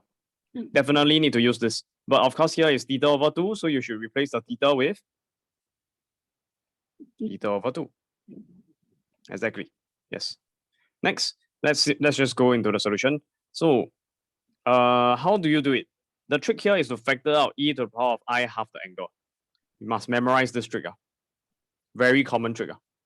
Factor out e to the power of I times of half the angle. I mentioned this before on the first lesson on complex numbers already. Okay, e to the power half the angle. So theta half the angle is theta over 2. So if you factor out, you will just get 1 divided by e power I times theta over 2. You can bring the I theta over e power I theta over 2 on top. Okay, maybe I show the working. What I mean is 1 plus e I theta. If you factor out e power I times half of theta, you will get 1 divided by that fellow plus that second guy divided by that half angle version.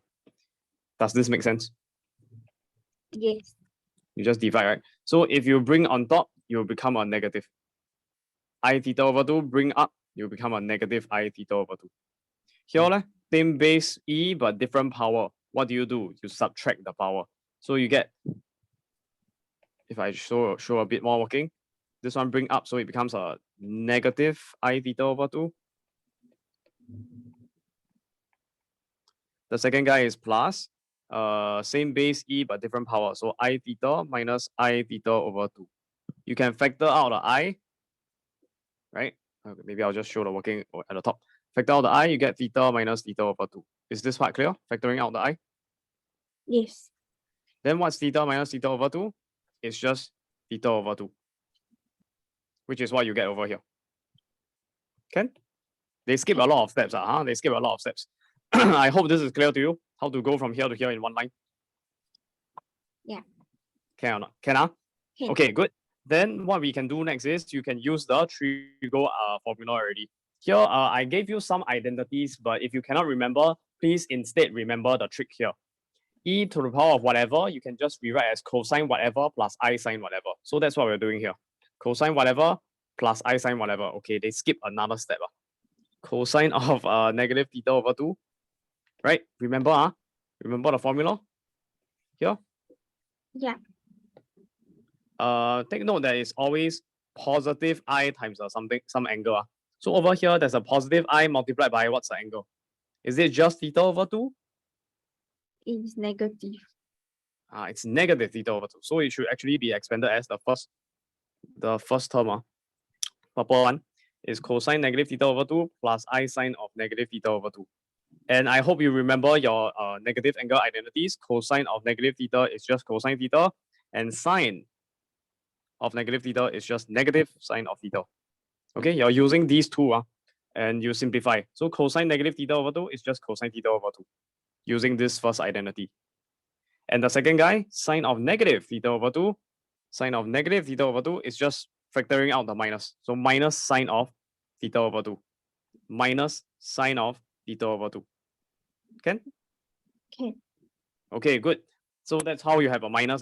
It's not just because there's a minus there, then it's a minus. It's because you're using the formula with a plus sign every time, but then you're using trigonometric identities to simplify. Can? Can. Just a key thing to take note, minus sign here in front of inside a cosine, you cannot factor out. Are you aware of that? Cosine negative theta over 2 is just cosine theta over 2. Drop the negative. Cannot write an extra minus in front. Are you clear on that? Yes. Cannot bring out. Only for sine, then you can do that. Mm. And tangent as well. Tangent also can. Tangent of negative theta is also, I just write it down at the side. Tangent of negative theta is negative tangent theta. Sine and tangent, you can take out the negative. Cosine, you cannot. Okay, anyways, moving on. The same thing over here. That was the purple part here. Then now you got the light blue part. It's just this guy, cosine theta over 2 plus I sine theta over 2. Can? Then after that, yeah, then now you can start to see a pattern. What's so special about minus I sine theta over 2 and plus I sine theta over 2? Okay, cancel out. Cancel out, then you get cosine theta over 2 plus cosine theta over 2. Two copies of the same thing.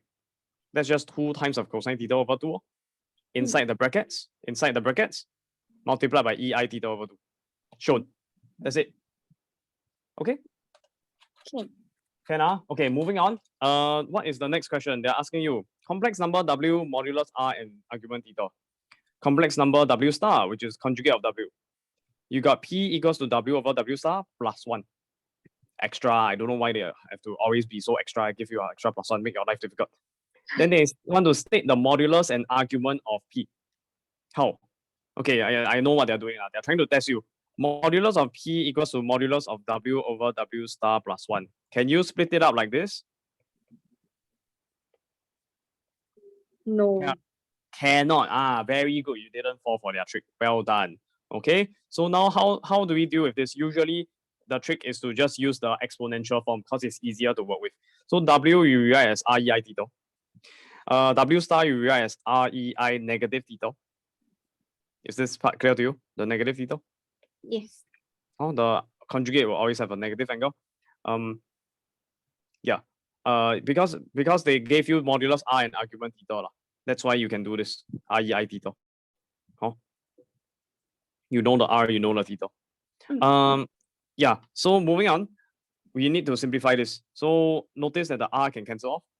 R times something over R times something. Then what else? The EI theta and E power negative I theta. You can bring this on top, then it becomes a plus I theta. So it becomes a E power 2I theta plus 1. But what do you notice? What do you notice about this guy here? You realize that it's actually very similar. Sorry, I mean this expression here. You realize that it's very similar to part 1. What changed? Theta. At first here is a theta, but over here it's a 2 theta. 2 theta. So everywhere you had a theta at the first formula, you have to replace with 2 theta. So let's write it down now. 1 plus EI of theta, I'll leave a blank space, equals to 2 times of cosine of blank space divided by 2, square bracket, multiplied by E to the power of I something over 2, blank space over 2. Previously, you had a blank space being theta, theta, and theta, theta, theta, and theta. Now we are changing from theta into what? 2 theta. Now it's 2 theta. So we're gonna replace everywhere that you had a pink color space with a 2 theta, 2 theta, 2 theta. Simplify, what do you get? 2 cosine of 2 theta divided by 2 is just a theta with square bracket. Multiplied by E to the power of I times 2 theta over 2, just a single theta. That's how you got this over here. Replace the theta with 2 theta. Is that clear to you? Yes. You must know how to use formula. You see the pink color thing I highlight?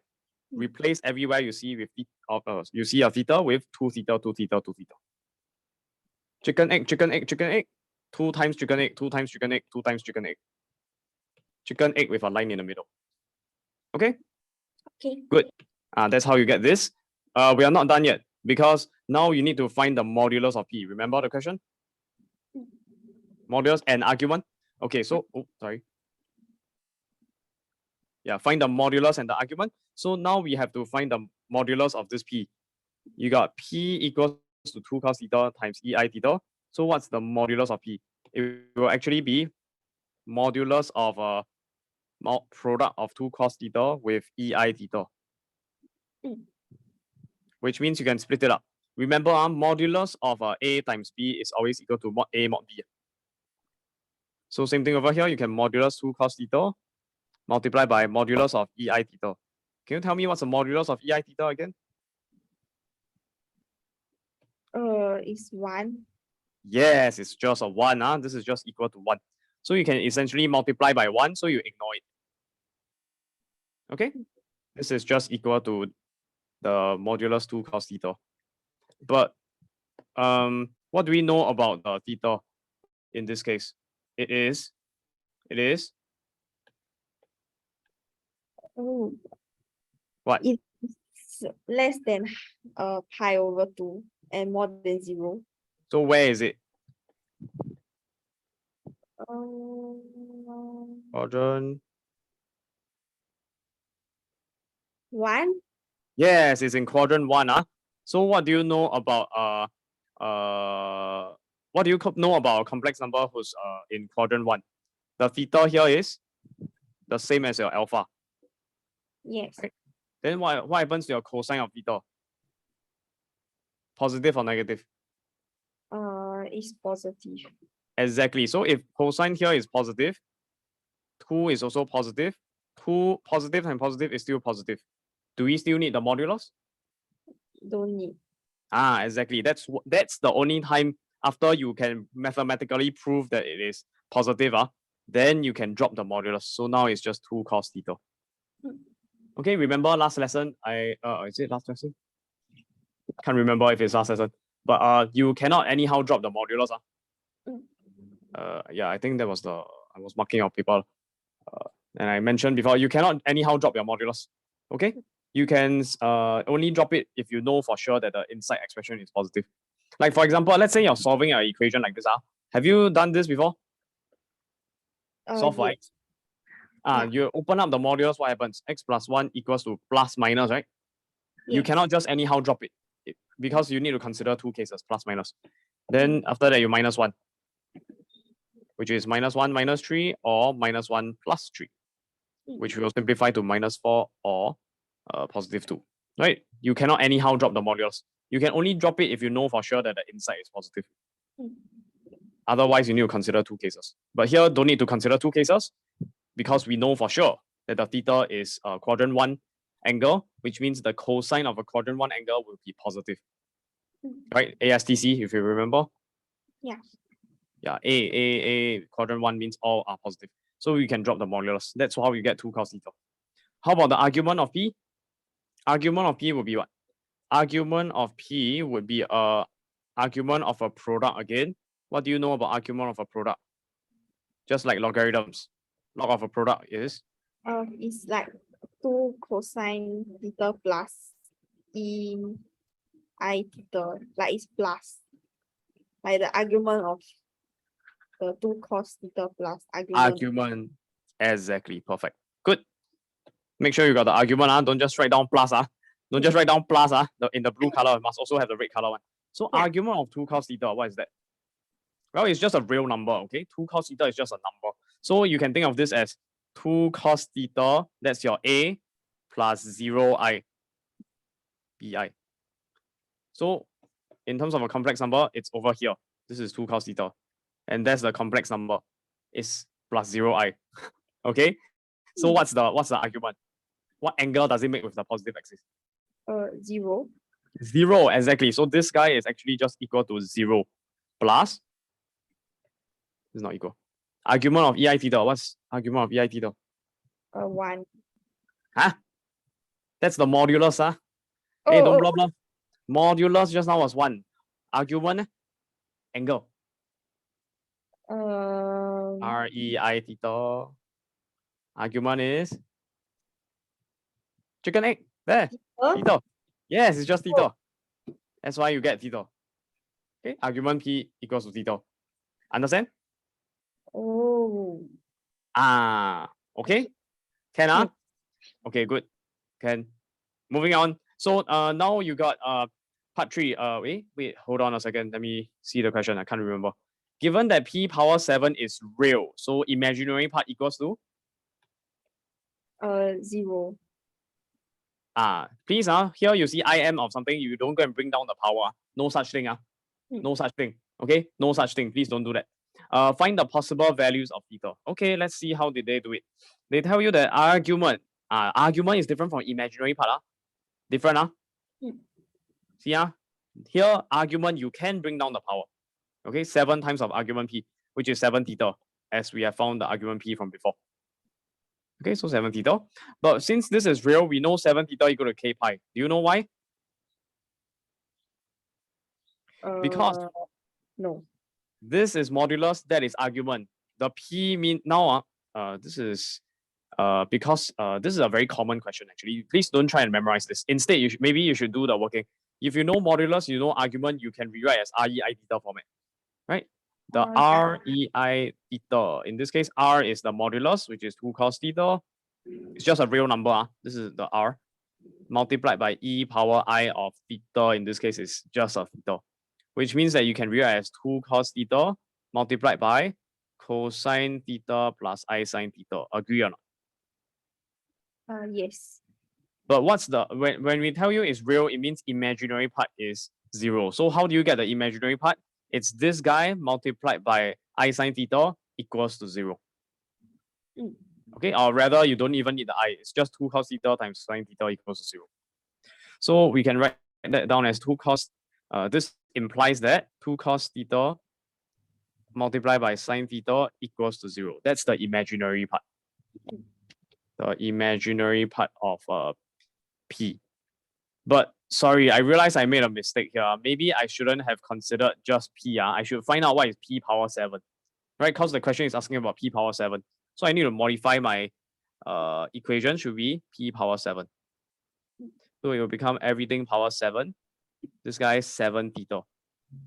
Here is power 7. Here is 7 theta. Can you see? It's getting a bit running a bit low on space. Can see or not? Can. 7 theta here, 7 theta. Then everything else also changed to 7 theta. So 2 cos theta bracket power 7 and sine of 7 theta equals 0. Now, what do we know about this fellow here? Cosine theta is what again? Positive or negative? Quadrant 1 angle? Positive. Positive. So that means that this guy is really just a positive to the power of 7. Okay, 2 is positive, cosine is positive. Positive and positive gives you positive. Raised to the power of 7 is still a positive number. So whenever we got a product of a positive with something else equal to 0, right? Whenever we got A times B equals to 0, it means that the first guy equals 0 or the second guy equals 0. Is this first case possible?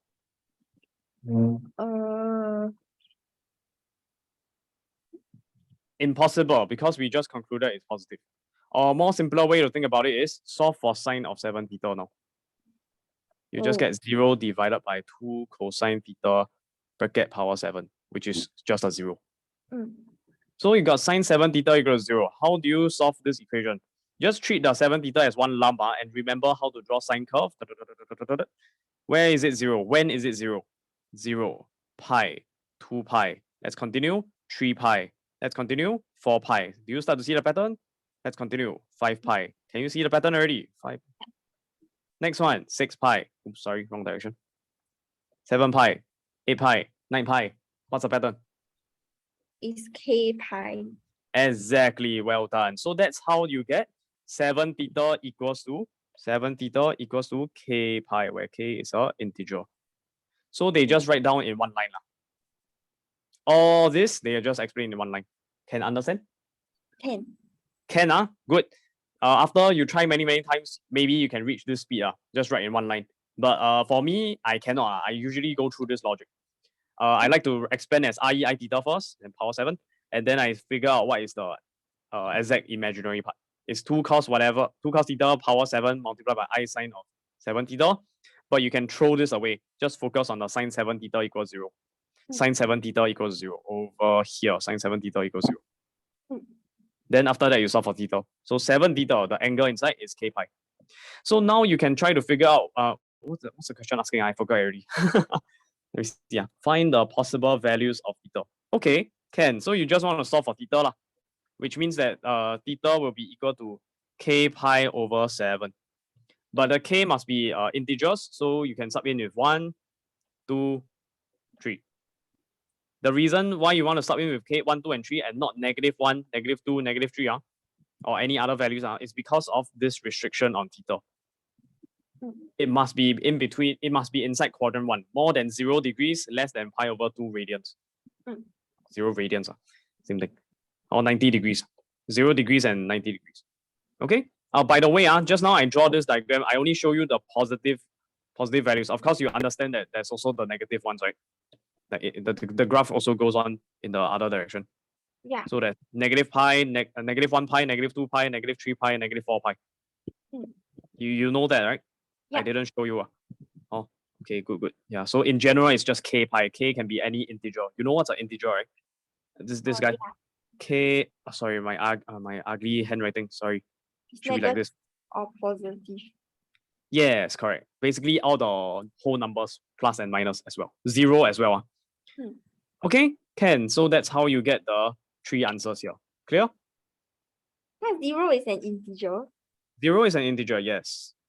Oh, oops. Okay. 0 is also a whole number. Okay. Yeah. Can Okay. Wow, very messy. Okay, no choice. Okay, let's move on. Question 16. Okay, basically just to summarize here, whenever you want to find the possible values of theta, and then they give you p power 7, you see a power and you see theta, you should know that you need RE I theta format. Something like this. Or if you're smarter, then you can know straight away ahead of time and just solve for sine 7 theta equals to 0, and you get 7 theta equal to k pi. All right, moving on. But just remember that maybe I'll write down a hint. RE I theta. Moving on to question 16. Let's see. What do you do? Part 1 is good. Okay. Part 2 is missing. That's no good. Here you don't need to express it in this format. Just 2 power 6 times e power negative pi is fine. Let's see what you did. Wait. Let me read the question. I kind of forgot the reason. Forgot the question. Okay, so you got a w equals to square root 3. Okay, part 2 is blank, so I'll just go through the whole question. Okay, you have a w equals to square root 3 minus I. Without using a calculator, find an exact expression for w to the power of 6. You managed to find that already. This guy over here, good. Giving your answer in the form of RE I theta, r more than 0. Theta is in between 0 and 2 pi. Here they did something a little funny. The theta is in this region. Usually, theta is in this region, negative pi less than theta, less than or equals to 2 pi. Okay, this is the usual range. But here they gave this range instead, interval. Okay, but never mind, we just adapt accordingly. Over here, oh, right, I realized, right, because it's in this interval, negative pi is not acceptable as the answer. You know why? It's not in the range. Yeah, it's not in the range. So what do you need to do? You need to plus multiples of 2 pi. In this case, you add on 1 copy of 2 pi.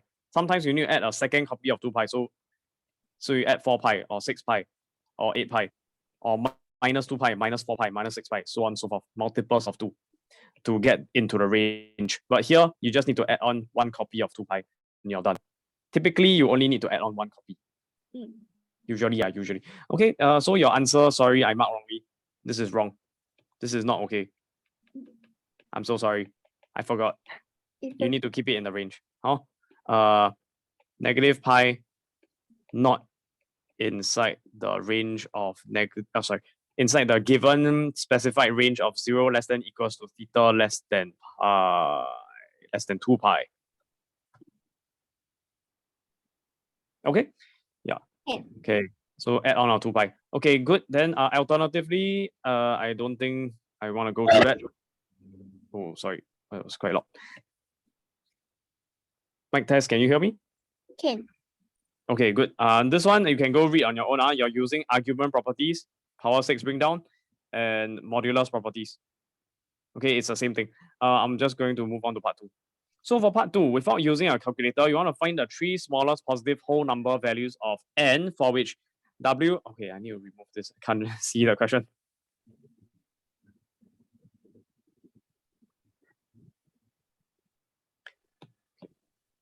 Yeah, for which w power n over w star is a real number. So you see, this is a A-level question which is kinder to you. They never put a +1, but they gave you a power n, which makes your life very difficult. Compared to the TJC, just now the question, you have w over w star, but you have an extra +1, but you don't have a power n, which makes things easier. But what is difficult about this question is that p power 7 essentially means you got this whole thing power 7, which is way more difficult, right? Yeah. But they gave you the part 1, this identity, so that you can solve. Please, oh yeah, just another point to take note about question 15. Sorry for going back and forth. P power 7, even though it's w over w star plus 1 power 7, please do not use binomial expansion. It's going to be very painful. Cannot solve one. Too difficult already. Do not use binomial expansion. Too difficult. Okay. You might have seen this pattern, p power 7, then this guy power 7, but it's not recommended to go and expand. You're gonna have a very bad time. Power 7, you have 8 terms, always +1. Then 8 times 8 minus 1 times 8 minus 2, then divided by 3 factorial, you go on so all the way, you're gonna have a very bad time. Please don't do that. Okay? Okay, moving on. Question 16, part 2. Yeah, you got this guy, w power n over w star. So how? Usually you would, when you see power n, you straight away want to use IE I theta format. Because raising to a power requires exponential.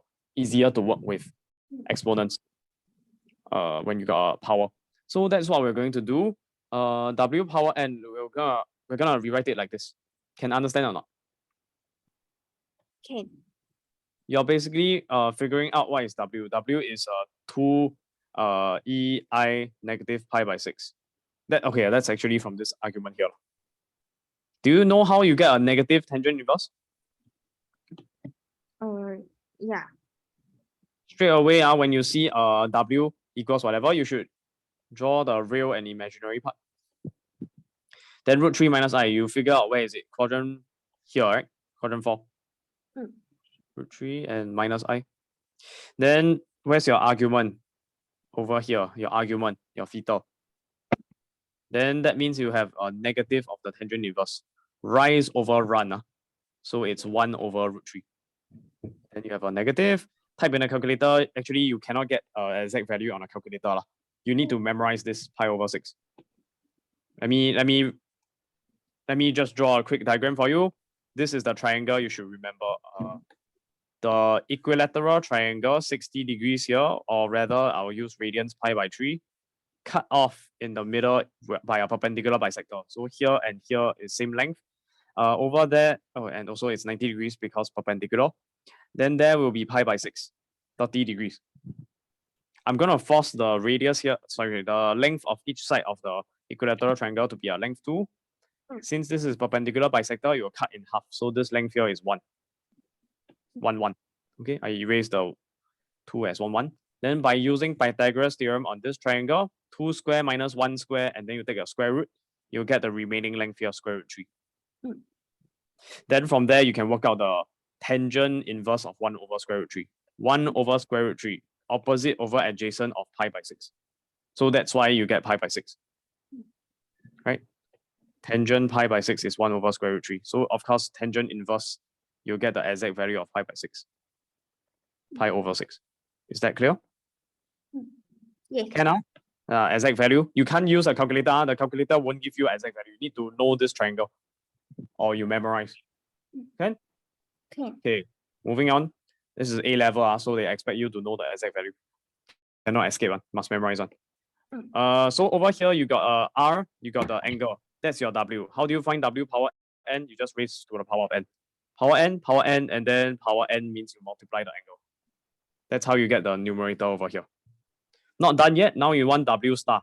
W star means what?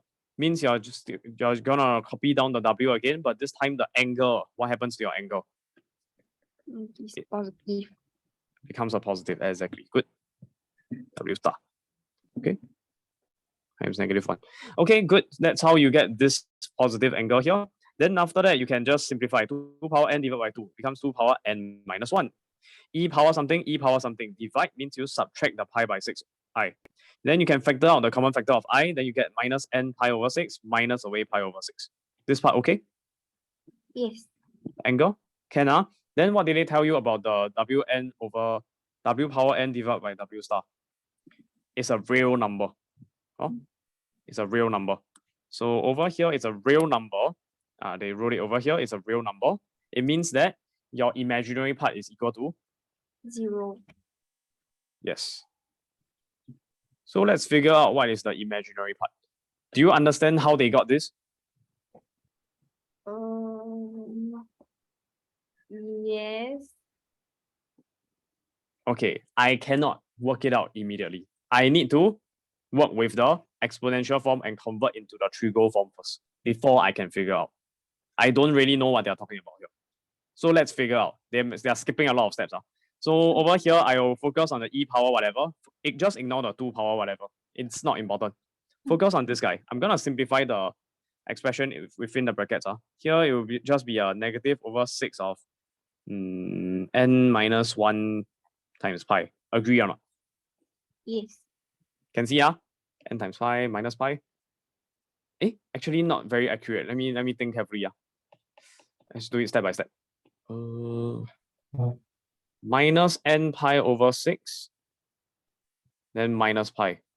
So I factor out over 6 first. Factor out the pi, I get minus n minus 1. Then I factor out -1, so negative pi of n plus 1. I think that makes more sense. Is this clearer? Yes. Okay, yeah, okay, good. So now that's the angle expressed as a single fraction. I think that's easier to work with. Why? Because now this guy I can rewrite as cosine of theta plus I sine of theta. Why did I leave such a big space? Because I need to copy down this angle now.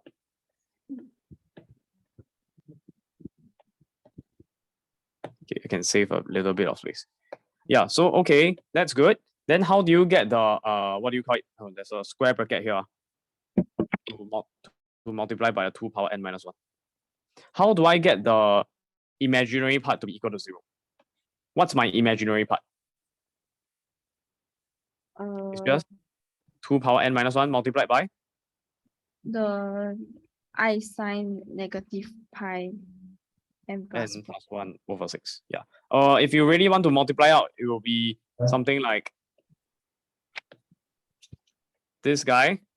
You multiply, and then you add on I times of 2 power n minus 1 multiplied by sine of whatever. Can you see? Distributing the 2 power n minus 1. Then I think you can see now it's a lot clearer. This guy is your A. That guy is your B. This is your I. That's a plus. A plus IB. A plus BI.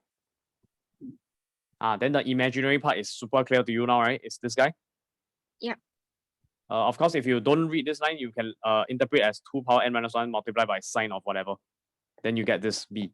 I can see it inside my head. So I think the examiner, the person who wrote this solution also can see that. Okay, but now you want to equate this guy to 0. So same logic. Do you need to care about the 2 power n minus 1? No. Don't need. So you just need to focus on this fellow here. So the final conclusion, if you want the imaginary of the equals to 0, it implies that the sine of The dot dot dot here, do you know what I'm referring to? Yes. What is it referring to? The W and W conjugate. Okay, good. Yes. Good. Okay, then therefore you conclude that the pink color sine of negative pi times n plus 1 over 6 equals to 0. Again, what do you conclude whenever you got sine equals to 0? You draw the graph first. So what's your conclusion? When is it 0? When it's 1. Sorry? Wrong. When the y coordinate is 0, what can you conclude about the x? X. It's 0 pi. 1 pi or 2 2 pi. pi. In general, Is k pi. K pi. What is equal to K pi? The angle that you see inside. Okay, in between the brackets. Can you understand? Can. Very important. You don't know how to solve. This is why I gave you the crash course. Is to tell you how to solve this kind of equation equal to 0, the extreme cases. Just draw a graph. This is y equal to 0. This is y equal to sine x. Maybe I'll highlight it for you. This guy is purple. This guy is purple. This guy is light blue. This guy, the equation of the x-axis is y equal to 0. Then you solve for the point of intersection here, here, and here. That's how you get your angle inside. It's k pi, where k is an element of what? Integers. Okay, good. Z like this. Integers. So now how to solve? What did they ask for? They want you to solve for the three smallest positive whole number values of n. So n is a whole number. So it's integer positive. Positive integer is whole numbers, including a 0. Okay, that's a notation for whole numbers, but not important. You know what's whole numbers. So three smallest positive whole numbers. Oh, they specify positive, so you cannot have 0. Positive means cannot be 0 anymore. Not negative, not 0. Positive only. Can. So how? So what I like to do is to make n the subject. I want n as a positive integer, right? So what I'll do is this. I'll solve for n. This implies that minus pi over 6 times n plus 1 equals to k times pi. N plus 1 equals to I'll cancel off the pi on both sides first. Then negative 1 over 6 multiply over, I get a negative 6k equals n plus 1. So n equals to minus 6k minus 1. So I want integer values of n equal minus 6k minus 1. Let me just share my. Give me a moment to share a screen. Hold on. Okay. I'm going to show you the calculator, how to use a calculator to solve this. Give me like 1 minute. Okay.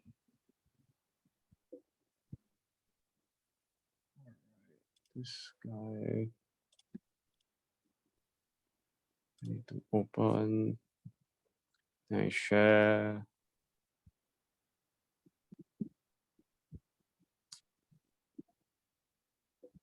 Okay, I got this, and then I move it over. Something like this. And then I open this, then put this here. And I'll show this here. If I can make this bigger. I can't make it bigger. Oh well. Let me see. Okay, I can't make it bigger. Never mind. Hold on a second. Okay.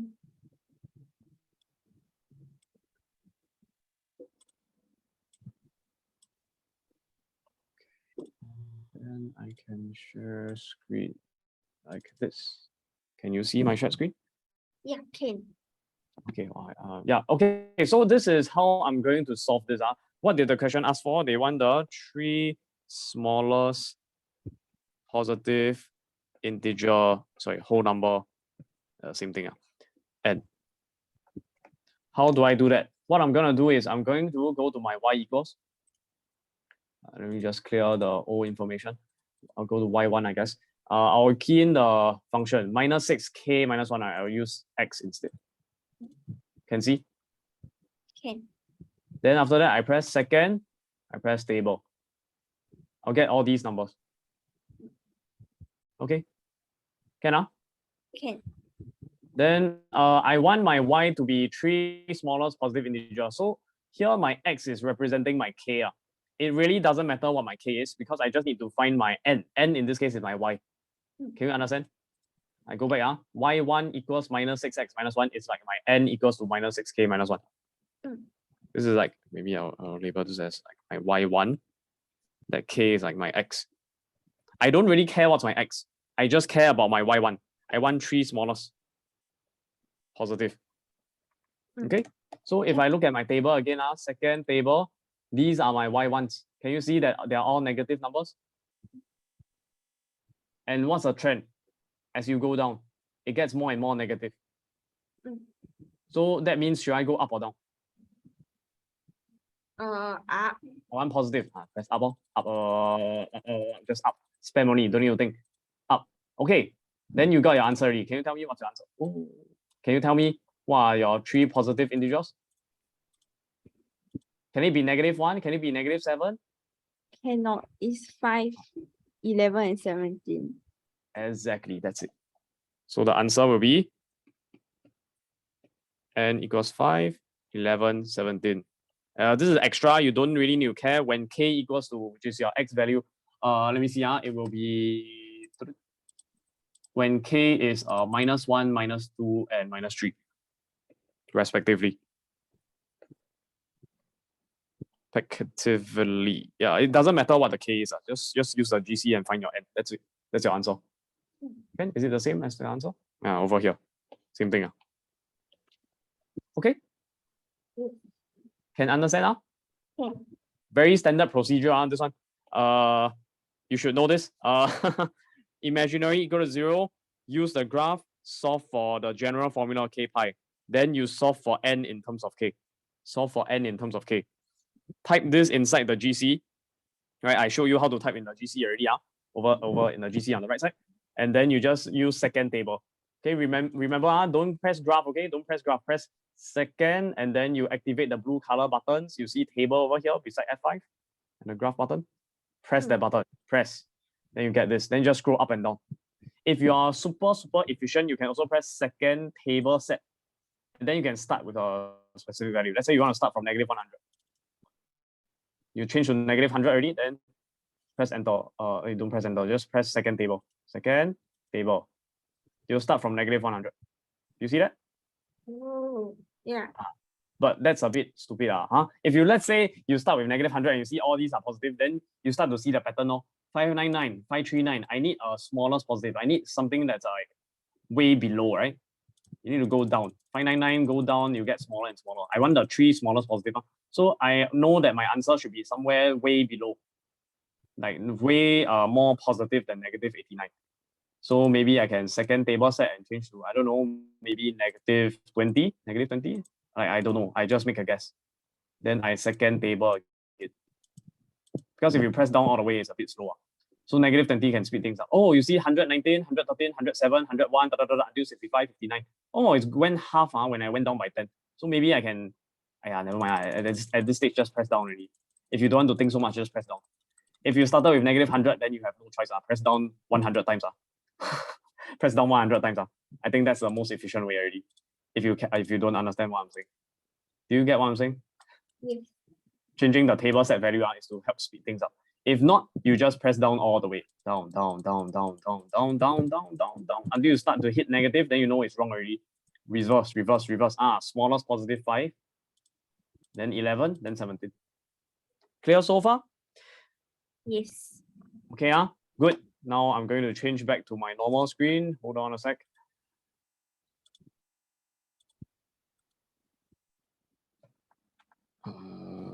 Yeah, that's it for that question already. You can move on to the next question.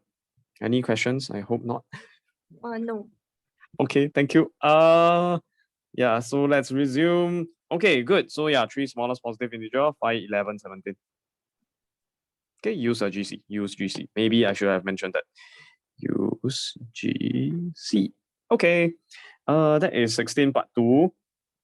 Yeah, that's it for the question 16. Move on to question 17. Let's see what you did. Question 17. Yeah, don't presentation. Okay, I'm just a little bit annoyed when you just write down exponentials without something equals here. Must have a variable. W equals, W star equals. Okay? Must have a variable on the left hand side. Strike off. Okay, then what do you do over here?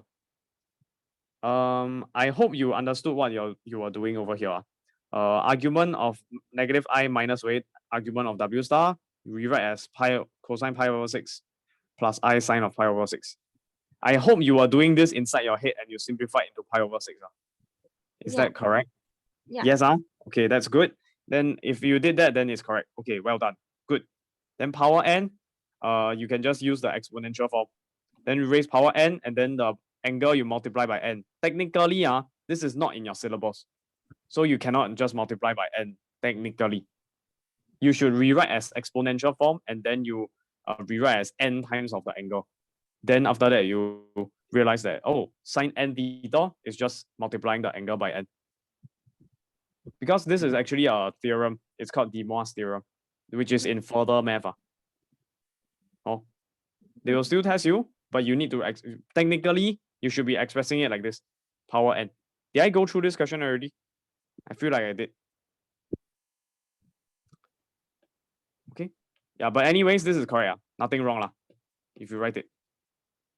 And then how do you then next question, what did they ask about this? Question 17. Let me see the question again. Question 17 asks you to express the minus I over W star in the form of A plus IB. A and B are real, giving exact values of A and B in non-trigonometrical form. You did that over here, which is good. Then next, you want to find possible values of n such that this raised to the power of n is purely imaginary. Purely imaginary means which part is equal 0? The real part is 0. Very good. So real part is 0 means that 1 over 3 power n multiplied by cosine n pi over 6. That is equal to 0.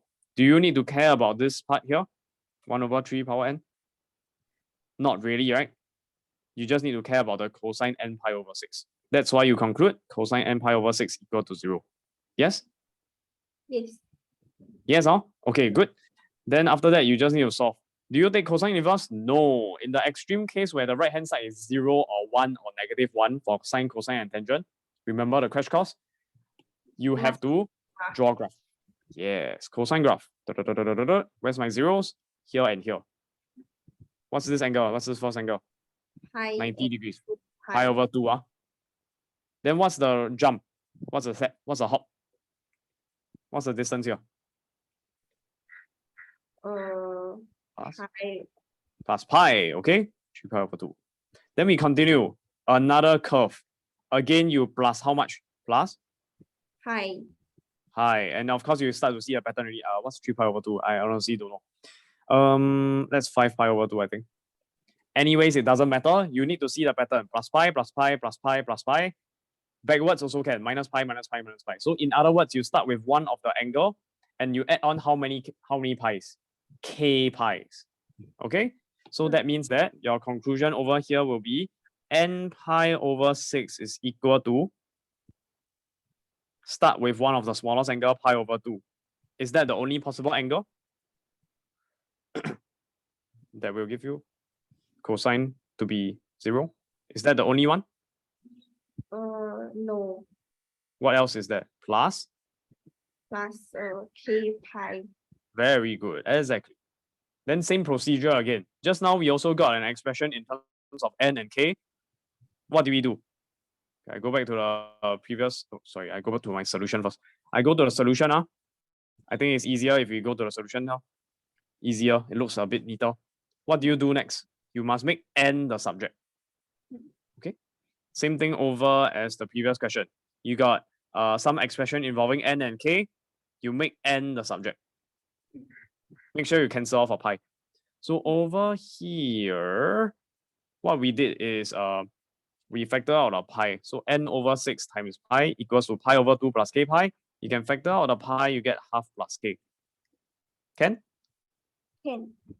Then the pi cancels off. You're left with n over 6 equals to half plus k. How to solve for n? 6 times over. So you get n equals 6k plus 3. Is that okay? Yes. Then now you use GC. If I'm just going to share the entire GC. It's a bit faster.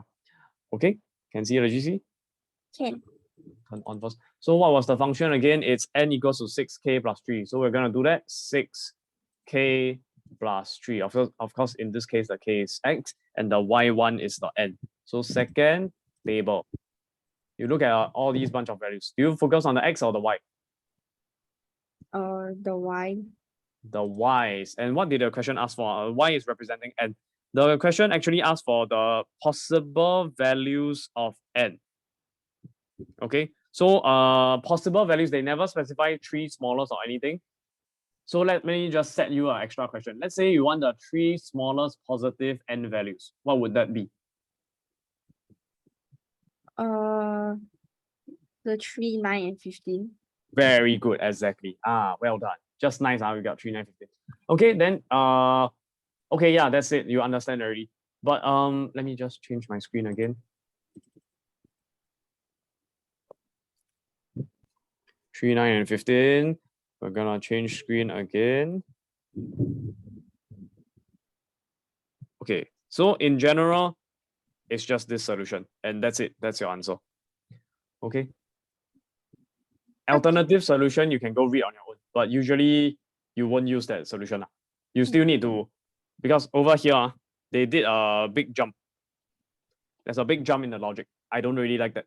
I prefer using my exponentials, like rewriting it as an exponential, so that you can immediately see what I mean is, over here, got the r multiplied by I sine of whatever, and the r multiplied by cosine whatever.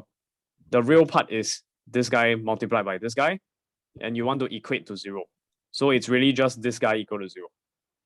The other guy equal to 0 has no solution, because exponential raised to a when you raise to a power n, it will always be like this. Remember the graph, exponential graph? Yes. It never cuts the x-axis, which means this equation has no solution. So you can ignore this part. Do you understand what I'm saying? Yeah. Can then I don't elaborate. Okay, so just this part equal, then you just solve for n. Okay, that is question 17 done. Let's move on to question 18. Question 18 is well done. Okay, then don't need to explain. Blah, blah, blah, blah, blah, blah. Question 19, just use a GC. Okay, this one you blah, blah. You never key in -100, you write -1. So it's wrong. Part 1. Part 2, part 2, faster way is to sub in. Yeah, I talked about it already, but your method is correct, I think. It's just that you were careless. You missed out on a term when you're comparing the x square. Over here, up to this step, when you're comparing x square term, you forgot that there's alpha x square multiplied by a. Wait, let me see. Did I miss out something? You're comparing x power 2.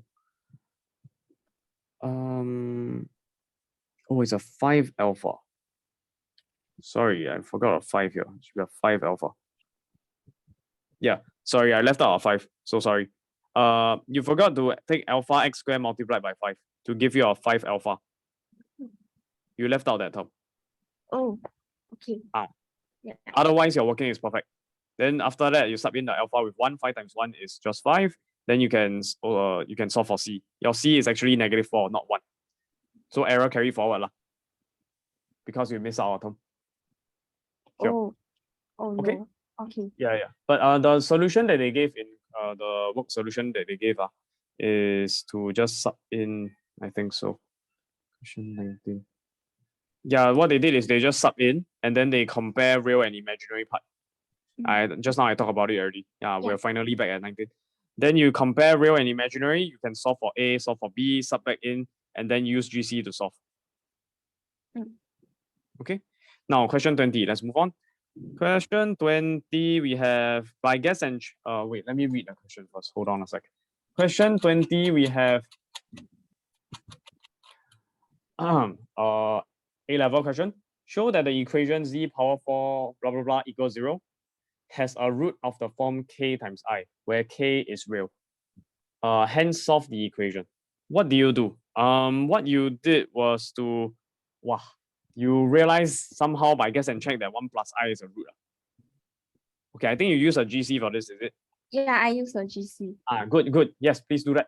Okay, but maybe if you use your GC, you would have realized that there's a 2I that was also a root. Yeah, but I don't know, for A math they say can only use one, then must like reduce. Yes, Must you can pretend use it's 2I. Here they ask for show that it has a root. Has means that exists. So you should have actually used a 2I. Then it will be faster. Then you'll answer the question. Okay. Right? Use the 2I solution. Same procedure, then show that it's equal to 0, therefore it's a root. But what you did was a bit indirect. You found that 1 plus I is a root by guess and check, and then you use conjugate root theorem to show 1 minus I is a root. Then you factorize it, you eventually get this. And then you get the quadratic multiplied by another quadratic to get your power 4. Then you solve for A, B, and C. Here it's fine to use A, B, and C because they never use A, B, and C. There's no clash in the variables. So you can use the A, B, and C. Compare coefficient, blah, blah, blah, but you compare wrongly. Over here, I believe it's a -2. Right? Over here, look at a cubic term, -2 x z cubed. Yeah. Here you got the expression on the left-hand side correct, but you write down 3. I think you got confused with the power, is it? Yeah. Blue color and yellow color. Don't get confused, okay? Should be the coefficient. Then you wrote down coefficient already. Then you go and look at the power. Right or not? That's the only place that there's a 3. I think that's your mistake. Yeah. Should be a -2. So Okay. careless mistake again. Error carried forward. Otherwise, you could have solved it. You got your B should actually be a 0, not 5. Okay, and then C should be a 4. Okay, moving on. Yeah, this one is nothing much. You can also look at the solution. The solution is a lot simpler. Yeah, we already talked about the solution. What did they do? They start off by realizing f of 2I equals 0, same as what you did. And therefore it's a root. Okay, so shown. Method 2 is to don't know that it's 2. You just sub in with ki. Then you can sub in already, you'll get this guy over here. Then you equate the real and imaginary part. Because 0 over here is 0 plus 0I. Then the real part is this, and this.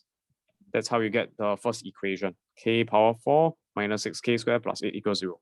Likewise for the imaginary part, here and here. Here and here. Okay? Equate them, then you can solve. I'm not going to go through this. You can go read it on your own. Just solve simultaneous equation. You can solve for k. Yeah. Then once you get the k, you show that you have 2I and minus 2I as the roots, which means that you can factorize it like this. Same thing as you are, but they work with the ki's. You work with the 1 plus I and 1 minus I. Or is it 1 plus 2I, 1 minus 2I? Yeah. So 1 plus I and 1 minus 2I. So it's the same procedure. Then you compare coefficient and you solve for A, B, C. Here they skip a step, but they realize that it should straight away be a 1. Because you got 1z power 4. 1z power 4. Z times z squared. 1z squared will give you z power 4. So they don't need to write down a coefficient for A. Az squared, don't need.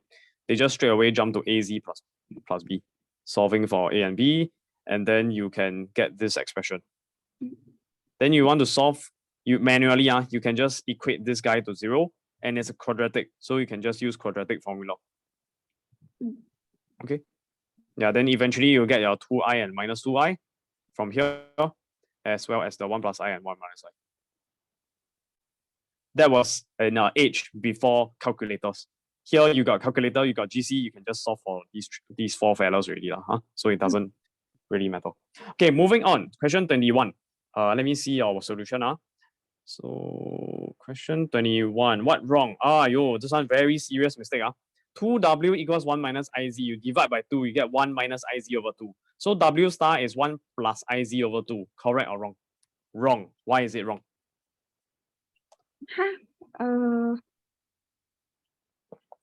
Isn't conjugate just changing plus to minus, minus to plus? Why is this wrong? What's wrong? You must remember, conjugate is A plus BI bracket star. Sometimes I draw a line, but okay, I think I'll follow the notation. Star It's A minus BI. Can you tell me what is A and what is B? Half. No. In general, they are what kind of numbers? What Real. letter? Real numbers. Let me ask you, 1 plus IZ, sorry, we start with W. 1 minus IZ over 2. You can rewrite as 1/2 minus I times Z over 2. Is half a real number? Yes. Okay, maybe it's nicer if I rewrite the I on the right side. Wait, half is a real number, so that's your A, right? This is your A. Yeah. Good. How about minus Z over 2? Is that your B? Is that a real number? No. How do you know for sure? You don't. You cannot tell. The Z may be anything. The Z can be anything. So you divide by a -2. It can still be complex, like purely imaginary. It can be purely real. It can be a complex number, have both A and B. Anything is possible. We don't know for sure that it's purely real. So that means that we cannot do anything. We cannot conjugate it yet. It doesn't satisfy the rule. A and B here must be real first before we can conjugate. Are we clear on that? I cannot factorize out a half. What do you mean factor out the half? So you mean you want to instead factor out the half? Okay, that doesn't change anything. You get 1 minus Z times I.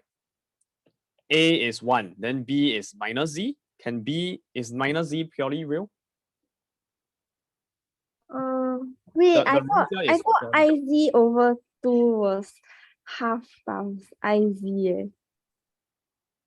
IZ over 2 is half times IZ. Yeah, that's correct. Why? Oh. I just factor out a half. You tell me factor out a half. Or what do you mean? So I cannot say B equals to half. No. Yeah, well, if B is equal to half, okay, I rewrite it in another format. You mean half minus half Z times I. Is that what you're saying? Yes. Then you let A equals to half and B equals to minus half. Then how come here suddenly got like extra Z? Look at my formula here. Got extra Z? Is there an extra Z? Don't have. I highlight it. I highlight it. Maybe I'll use more colors, then you will see it more clearly. Yellow color, green color, purple color. Yellow color, maybe I change the sign. Green color plus sign, purple color B, light blue color I. Then I conjugate it. Yellow, green now change from plus to minus, purple and light blue. Here you have yellow color half, green color minus, purple color half, extra letter Z, and then a light blue I. Odd one out. This one is the odd one out. Cannot. It doesn't follow the format. Also, even if there is no Z, sorry. Even if there is no half, let's say another counter example, another non-example. What do I mean by non-example? Non-example means example that cannot be conjugated. Half minus ZI. Is the conjugate of this guy half plus ZI? Is this okay? No. No, it's not okay. Why? Because Z is not real. Very good. Understand already. Very good. This one is not valid B. Purely real. Okay? Z is not purely real. This is a good point to take note of. Please take note. Write some notes or something. Okay, can so yeah, that's why your first step is wrong, everything else is wrong already. Conjugate wrong, everything else wrong already. Okay. I'm gonna go through how do you solve this question. Can? Yeah, everything else is wrong. Everything is wrong because of the conjugate. This is a very serious mistake. Okay, let's take a look at how to solve this simultaneous equation. We already did something similar in homework too. Okay, IZ plus 2W equal to 1, 4Z plus 3 minus IW star equal minus 6. Giving Z and W in the form of A plus BI, A and B are real. So first you start off with IZ plus 2W equal to I, you can make Z the subject. Is this part okay? Yes. did they do something? Yeah, they did something a bit funny over here. They multiplied by I on both sides. Huh. You see that? Yes. I Why? times I, then you get -1. 2 times I, you get 2I. 1 times I, you get I. Can? Oh. The alternative to this would be, okay, maybe I should slow down a little bit. IZ equals to 1 minus 2W. And then you want to solve for Z. What do? Divide by I, right? Yes. Then you have to multiply by conjugate, which is a bit long-winded. And also, method. Usually when we type solution, we don't like to type fractions. Fractions are quite irritating. You want to type on Microsoft Word, you need to type this very annoying /frac brace, curly brace, curly brace. It's quite irritating. So we try to avoid fractions as much as we can. Anyways, I times I is I squared, which is -1. Then you get I multiplied by 1 minus 2IW. Divide by -1, 2IW minus I. Can? Yes. Same thing, same thing. Also okay. But here is a special trick. You multiply by I on both sides. Then you got minus Z on its own. You can bring over. Then you can solve for Z. Can? Can. Okay, that is your first equation. Second equation, 4Z, that was from the question, 4Z plus 3 minus I bracket W star equal -6. We can't really modify this, leave it alone. Why did we make Z the subject over here? Because we can now substitute in. So we're going to say sub 1 into 2. What do we get? 4 times of equation 1 plus whatever else that was in equation 2. Then you just, how to solve? Don't know how to solve. Then you use your favorite trick. W sub with X plus YI. Okay? W sub with X plus YI. Because here there's a W star, we can't really work with it. If this was just a normal W, please do not sub in with X plus YI. Just solve for W first. If this was just a normal W, because it's a linear equation in W, you can just solve for W. But if here is a W star, then no choice. Really need to X plus YI. Okay? And let's do that. 4 times 2 is 8. Multiplied by I is still I. Then you sub in a W X plus Y. Then after that, 4 times minus I, you get what happened? 4 times minus I is minus 4I. Then you bring over. Okay, maybe I think it's better if I simplify first. 8IW minus 4I plus 3 minus I times W star equals -6. Then over here, the minus 4I bring over become plus 4I. Then after that, you sub in the W with X plus YI, sub in the W star with X minus YI. Here it's fine to sub in with to change from plus to minus because the X and Y are real. Here you should mention X, Y are real, element of real numbers. Okay, yeah. Anyways, moving on. You get this equation, then you just multiply out 8I times X, 8XI. 8I times YI, you get I times I -1, so minus 8Y. 3 times X, 3X. 3 times -YI, -3YI. Negative I times X, -XI. Negative I times -YI. Have to be a bit careful over here. Negative times negative gives you positive. But I times I square is? I square is? -1. -1. So positive times -1 will get you back to a negative. And then you're left with a single Y. Equals to -6 plus 4I. Then you now, I would really strongly prefer you to do this last step. I know you can see it already, compare real and imaginary, but please write down this last step. It's easier on your brain. Real part, and the real part, you write it down on the single side and then you put bracket to make it extra clear to you. Imaginary part, factor out the I, and then you write down in brackets whatever is the imaginary part. Then you compare with the imaginary part here on the right side, as well as the real part on the left side. Okay, then now you can compare blue with blue, pink with pink. So that's how you get the first equation, but they simplify, they skip a few steps, I think. 8 minus 8y minus y is just -9y. And then after that, compare the pink color parts. Okay? Okay, now comparing real and imaginary parts, just to be complete. Real and imaginary. You know this already. Okay, then after that, you got 2 equations. Just use GC. Don't bother solving manually. Just use GC. Use GC, and then eventually you'll get your x equal 1, y equals 1. Okay, then you go back to this equation over here. W equals x plus yi. So W equals to x plus yi, which is 1 plus 1i. Don't need to write 1i, just I is good enough. Coefficient 1 don't need to write. So 1 plus i. Are we done?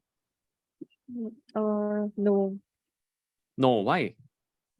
I thought solve already. X, y, solve for x, solve for y, then done already. What's missing? You still need to solve for? Read the question. Simultaneous equations. What are the two variables? Z and W. So you still need to solve for Z lah, huh? So how do you solve for Z? You need to choose one equation. I think this would be the best equation to use because Z is already the subject.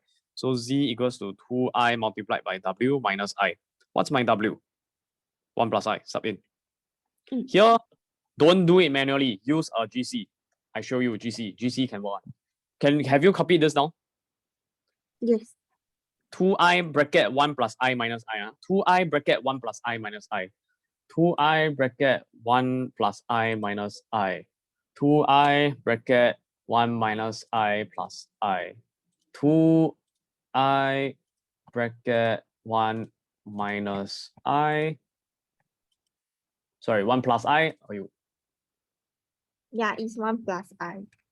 Okay, I got it already. Yes, just use a GC basically. Don't waste time with mental sums. Just use a GC. -2 plus I. Yes, very good. Okay, -2 plus I. Let me share back my screen. Okay, understand? I don't need to teach you how to use the GC to type, right? Yes. Okay. Just take note that for division on a GC, do not use the slash frac function. Do not use the alpha fraction function.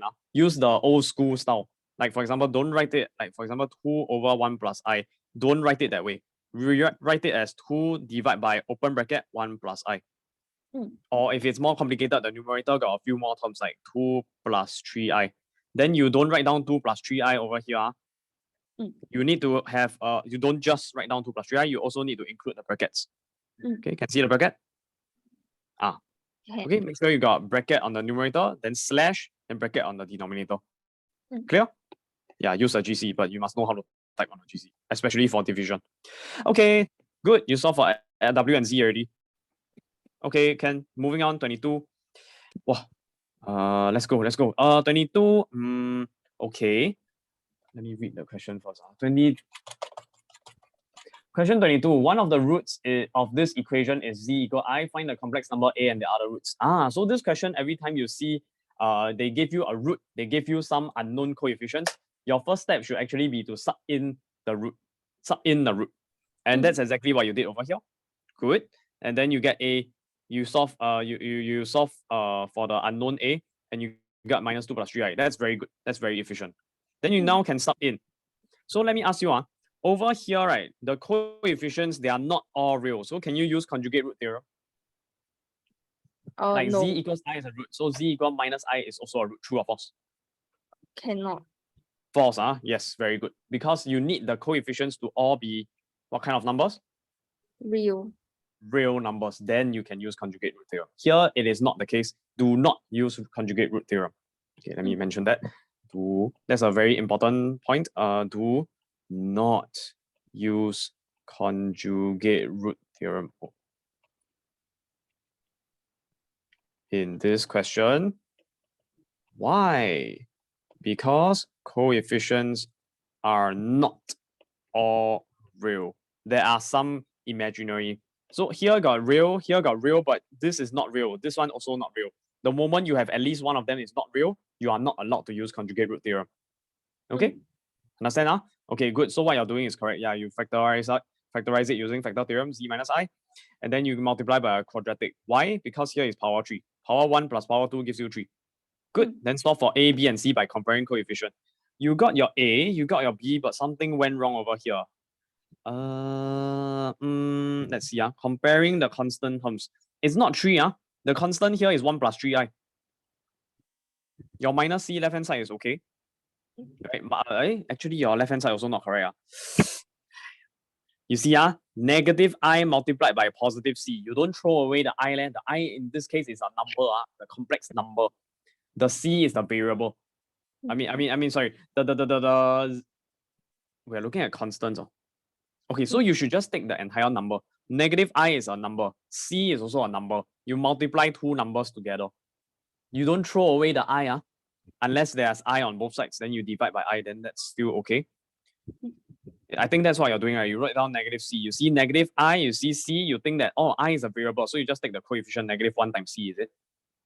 Yeah. Wrong. Very wrong. Do not do that. Minus I, the whole thing. Positive C, the whole thing. You get negative CI. Are you clear on the left-hand side, Constant? Minus CI? Oh, okay. Understand, huh? This part, your equation is wrong. Then the constant here is the one that it has no Z. The variable here is Z. Maybe I read it down for you. Is that even useful at all? Variable is Z. The constant here means the guy without Z. The guy that is just purely a complex number, which is a 1 plus 3i, which is a 1 plus 3i over here on the right-hand side. Is this okay? Yeah. So setting up this equation is the most important part. Solving for C, I'm sure you know how to do that. I'm not going to go through. You can look at it yourself. C equal -3 plus I. Okay, so -3 here is wrong. Then error carry forward. Error carry forward. C got wrong, then everything else is wrong. Can? Can, okay, good.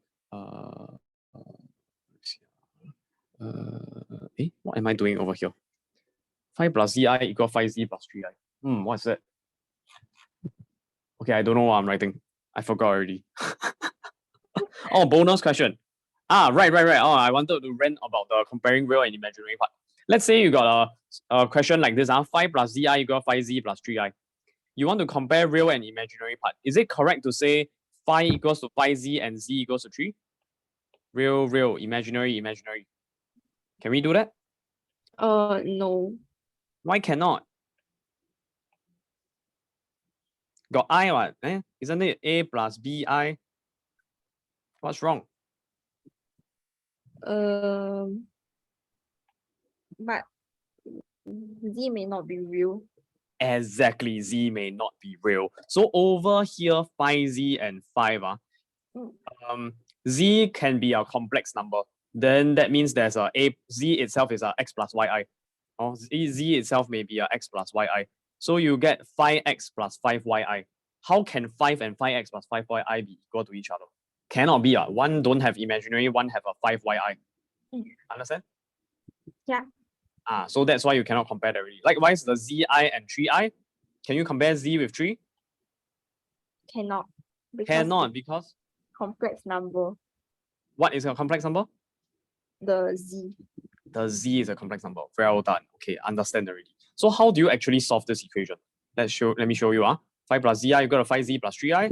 Don't go and compare real part and imaginary part. You see that this is a z. You see that this is z. Just some number multiplied by it. No fractions, no nothing. Please don't go and rationalize denominator, realize denominator or anything. Don't also try not to sub in the z equal x plus y because it gets ugly very, very fast. Try to solve for z itself. Pretend that this is like 5 plus x times I equals to 5x plus 3i, and then you're trying to solve for x. Solve for x. Okay, make x the subject. Right? Just pretend it's like a sec1 equation. Just sec1 question. Just solve for z. Then how do you do that? Combine the like terms on the same side. So 5z bring what did I do? Zi bring over, then you get minus zi. 3i bring over, you get 5 minus 3i. This part okay? Yes. Factor out the z, you get z times 5 minus I equal 5 minus 3i. This part okay? Yeah. Then how do you solve for z? 5 minus I divide over. Then, since now you have a 5 minus I, do you notice it's a plus bi format? Yes. A and b are real. A is 5, b is -1. Then that is when you should realize the denominator. If it's let's say for example, you get 5 minus 3i over 5z minus I. Should you try and rationalize 5z plus I? Top and bottom? No. Maybe you can, but I recommend you to not, because the purpose of doing this is to realize the denominator. After you multiply, you will get a 25z squared minus I squared, which is +1. How do you know if this is real? It doesn't help, right? Z squared, how do you know for sure that it's real? You don't. Okay? That's why you don't do that. So not recommended. I mean, maybe special questions you might need to do this, but usually you won't need to use it. Only when it's actual numbers, complex numbers, no variable z, then you rationalize or realize the denominator. Multiply by the complex conjugate, top and bottom. Simplifying, blah, blah, blah, you can just use a GC for this, and eventually you get to 14 over 13 minus 5 over 13i. In fact, you don't even need, you just need to type this in. Then they will automatically give you as this one as the answer. Let me show you. 5 minus 3i divided by 5 minus I. 5 minus 3i on the numerator, 5 minus I on the denominator. Show you. Okay, so do not use the alpha 1 and ND fraction function. 5 minus 3i, and I show you why it doesn't work, in case you forget. 5 minus 3i on the numerator, and then 5 minus I on the denominator. It does not work. They'll give you math error or data type. They cannot calculate. I don't know why. It's been so many years, they still haven't got, I still haven't changed this function. You cannot write it as a fraction. Okay, you need to write it manually. So let me clear everything. You need to open bracket, numerator is 5 minus 3i. Then you put the divide symbol, then open bracket, what's the denominator? 5 minus I. Close the bracket. Enter. Oh no, why are there so many decimals? I need the exact answer of 14 over 13 minus 5 over 13i. How do I do that? How do I get the exact fraction answer? The FD, the thing. Math. Frac. Enter. Enter. Ta-dum. Can understand? Remember? Math. Frac. Enter. Okay? Very important function. Very useful. Okay, moving on.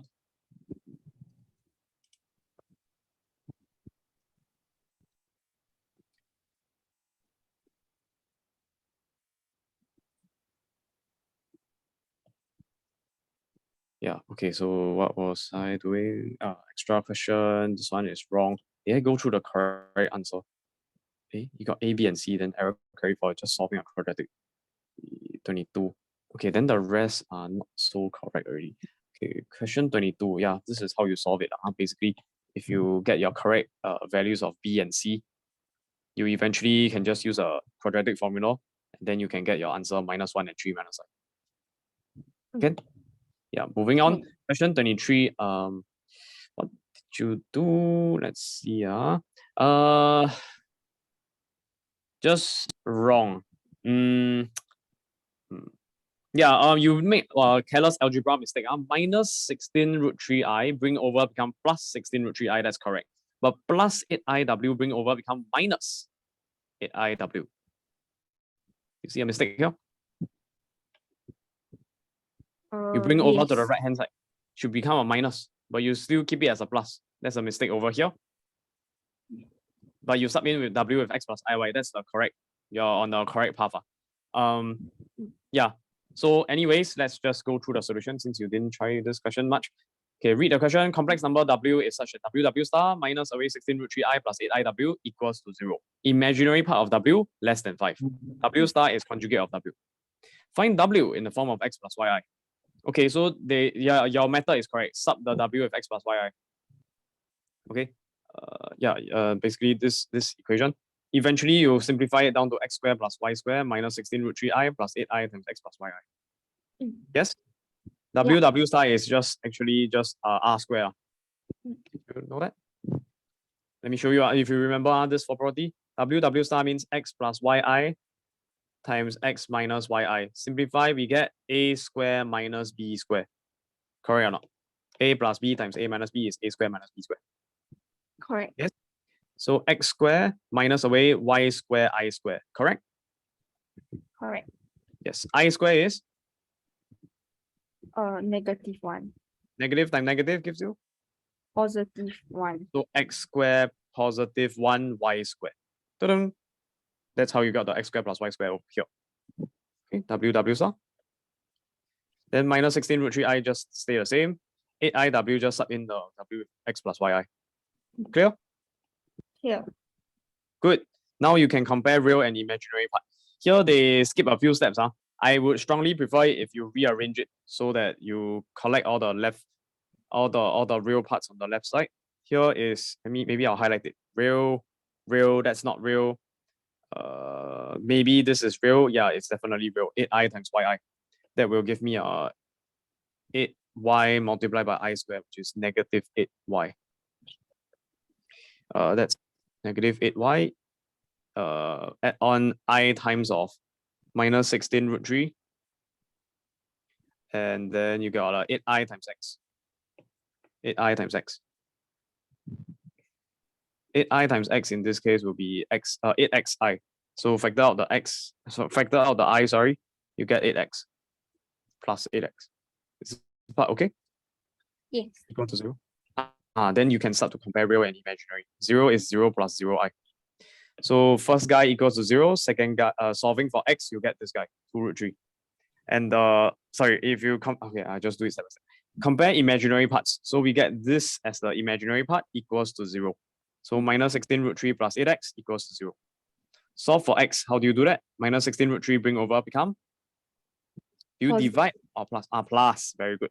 Then you divide by 8. You get a 2 root 3. Remember, minus bring over become a plus. Don't go and divide or times. Then because it's a separate term. Okay. Then after that, the real part is equal to 0 as well. Equals to 0 as well. So that means that you get x squared plus y squared minus 8y equals to 0. Now you got two equations. How do you solve this? Do you realize that this is actually equation of a circle? Yes. Yes, when a coefficient is 1:1, then and they are both positive, then that means that it's actually not just positive, both are the same direction, same sign, then you get equation of a circle. Something x squared plus something y squared. Like the classic example is x squared plus y squared equals to 1. Unit circle. Okay? Origin at 0. Yeah, so anyways, that's not important. You just need to solve for x. So actually you can use a GC. Do you know how to use a GC for this?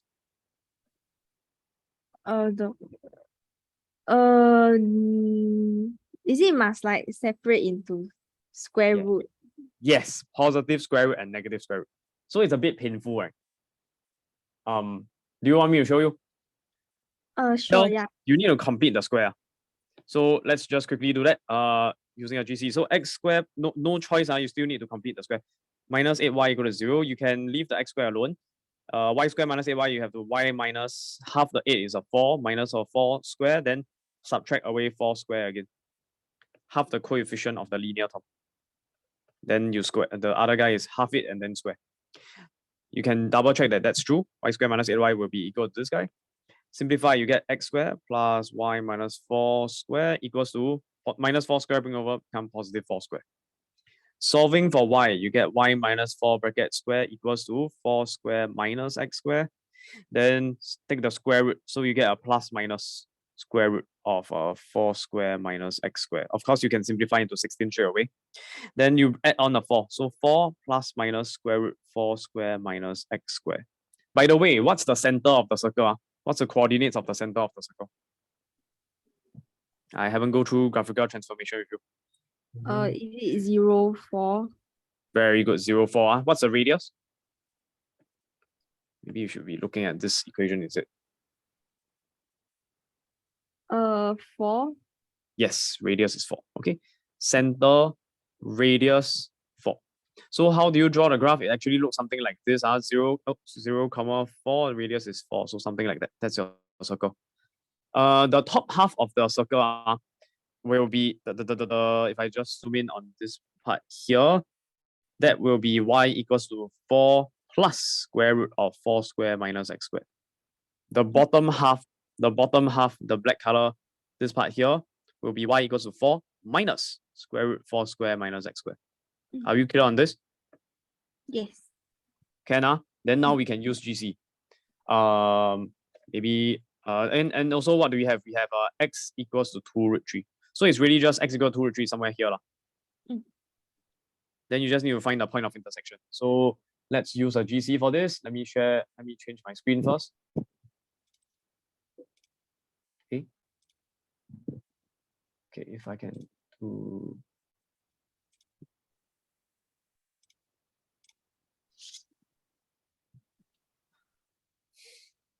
Hold on a second. Okay.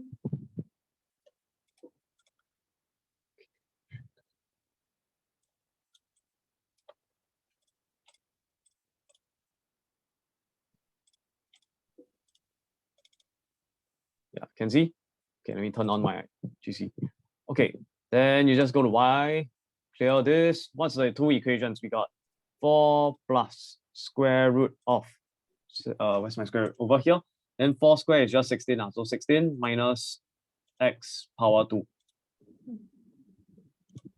Oh, let me show you a trick just to make my life more complicated. I'll make it easier actually. I don't like to type so many things. Just to demonstrate, 16 minus x squared, I call it y1. But I don't want to graph it, so I unselect. You see the black color equal, I press enter, it becomes white color, means it won't graph it. That's my y1. Then I can do 4 plus alpha, choose this one. Or is it this one? No, it's this one, y variable. Then I select 1 for y1, then I press enter. Next one, I do 4 minus alpha f4.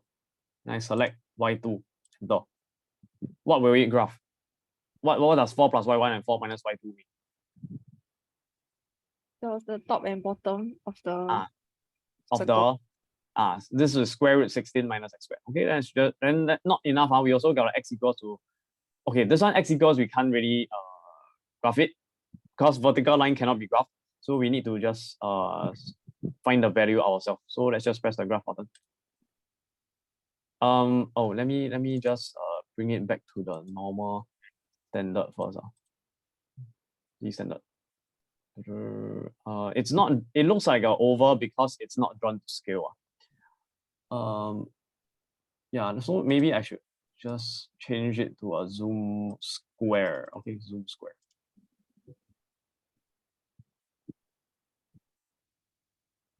Did I do something wrongly? It's quite off. Let me think a little bit. Hold on a second.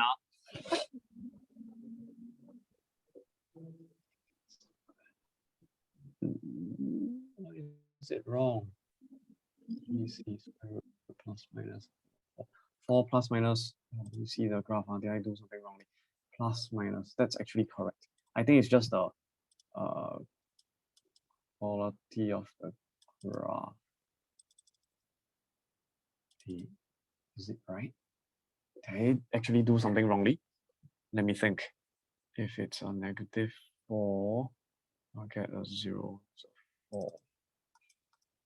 Okay, I think it's the quality of the graph. That's why. Okay, but anyways, this should be correct. I think so. Let me just double confirm. Sorry, give me a moment to think about this a little bit.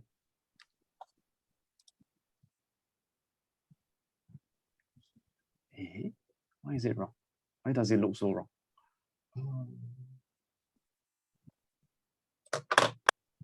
Let me use decimal here. Y equals to, you can't use this in exam, so this is not very good demonstration. But the graph will look nicer. So this is 4 plus, and that's a 4 minus. It's correct. Okay, so I guess it's just the GC's problem. The GC is not very accurate at displaying our circle. But this is the equation of circle. And what I was trying to do is x equals to, what was the equation again? Let's see. It was x equals to 2 root 3 over here. Can you see my mouse? Can you see x equals to 2 root 3? Okay.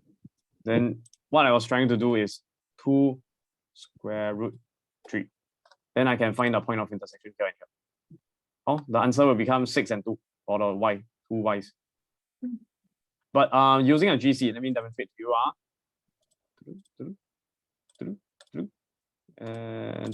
Okay. Okay, it's correct. It's just the quality of the graph is not good.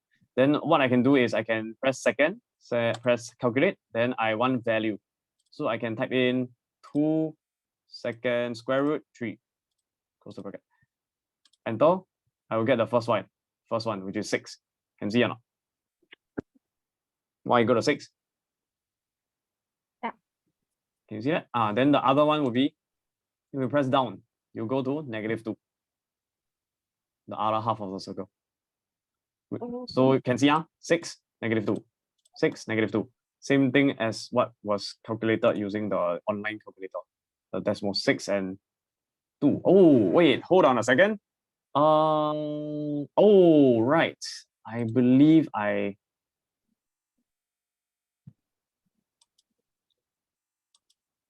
Right, I typed wrongly. This one shouldn't be y2. Should be y1. My mistake. Can you see the mistake? I wanted 4 minus square root 16 minus x squared. But the 16 minus x squared is y1. Sorry, no wonder it looks so weird.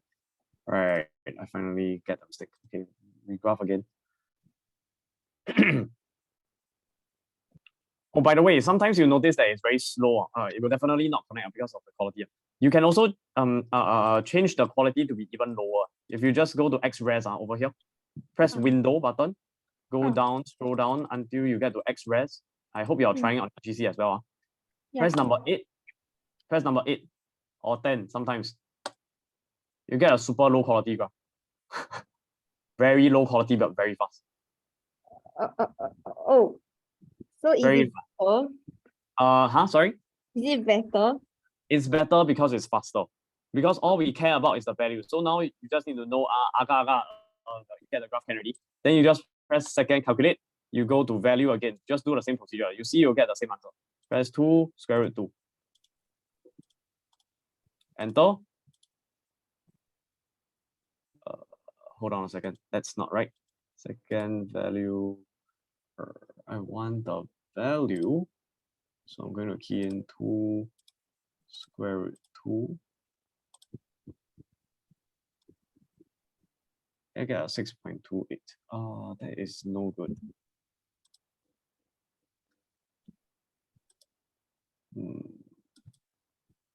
Let me think a bit. Oh, it's not 2 root 2, it's 2 root 3. Oh my goodness, I'm so sorry. I got confused. It's 2 root 3. Sorry, I typed the wrong value. 2 times square root of 3. Okay, then you press enter. You get a 6 and a 2. Can you see? Yeah, so you still get the same answer, but the graph will be faster. Okay? Yeah, that's the trick to change the XRes to number 8. Or you can try with different values. You realize the bigger the number, the lower the resolution. I'm not sure why. Yeah. Okay, let me change back to my iPad screen. I don't need the calculator anymore. Okay, yeah, that was using the GC to help you to solve if you're not good at solving equations. Yeah, can use GC. So, but the problem is you need to complete the square. But you should know that already, because you need to know how to draw equation of you need to know how to do graphical, how to deal with conic sections, right? Graphing these circles and ellipses and hyperbolas. They expect you to know this. Okay, so anyways, the alternative solution is to solve it manually. Actually, maybe arguably simpler. X equal to 2 root 3, just sub in over here, then you square it. Then after that, you simplify, you get a positive 12. Then you can just solve a quadratic equation using a calculator, right? Then you get y equal to 2, y equal to 6. Then after that, you can just solve for x. Anyway, actually don't need to solve for x. The x is already a fixed value.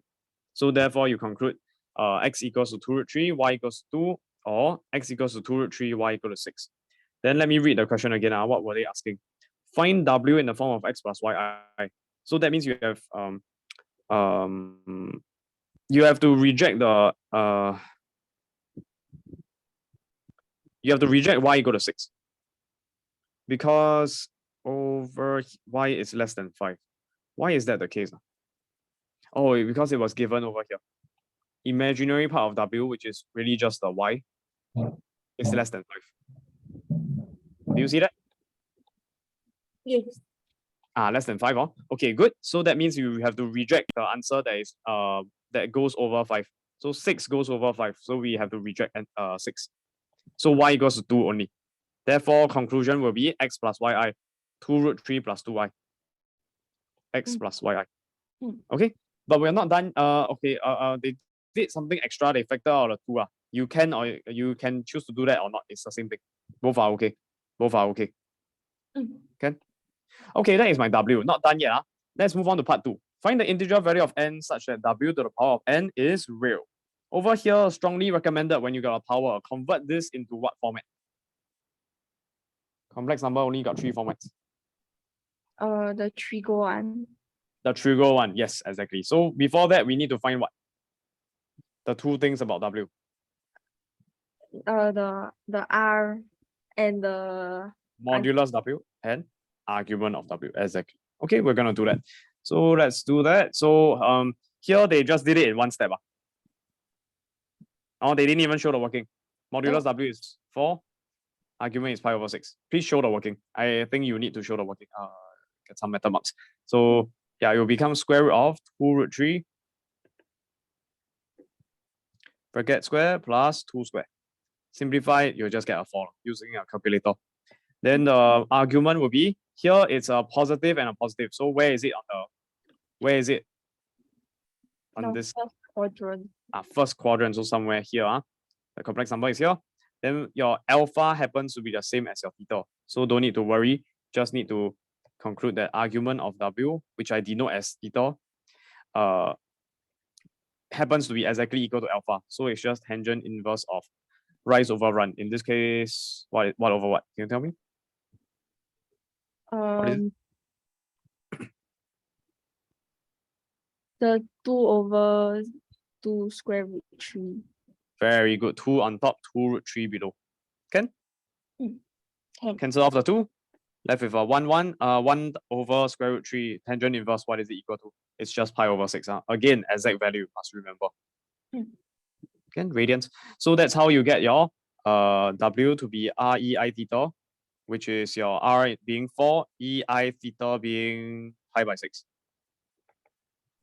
Okay, and pi by 6, we need to check, is it within the interval of negative pi less than theta less than equal to pi? Is it inside here? Yes. Yes, if the question never specify, you must automatically do it yourself. This is called the principal argument. Oh, okay. Principal argument. Okay, make sure you must stay within this interval, plus or minus multiples of 2 pi to stay within. Pi over 6 is already inside, so don't need to plus minus. Then how do you get w power n? Don't go and use you're not allowed to use whatever De Moivre's theorem. So you should use exponential form. Then raise to the power of n, raise power n. So you get power n means that you get like a times b power n means a power n times b power n.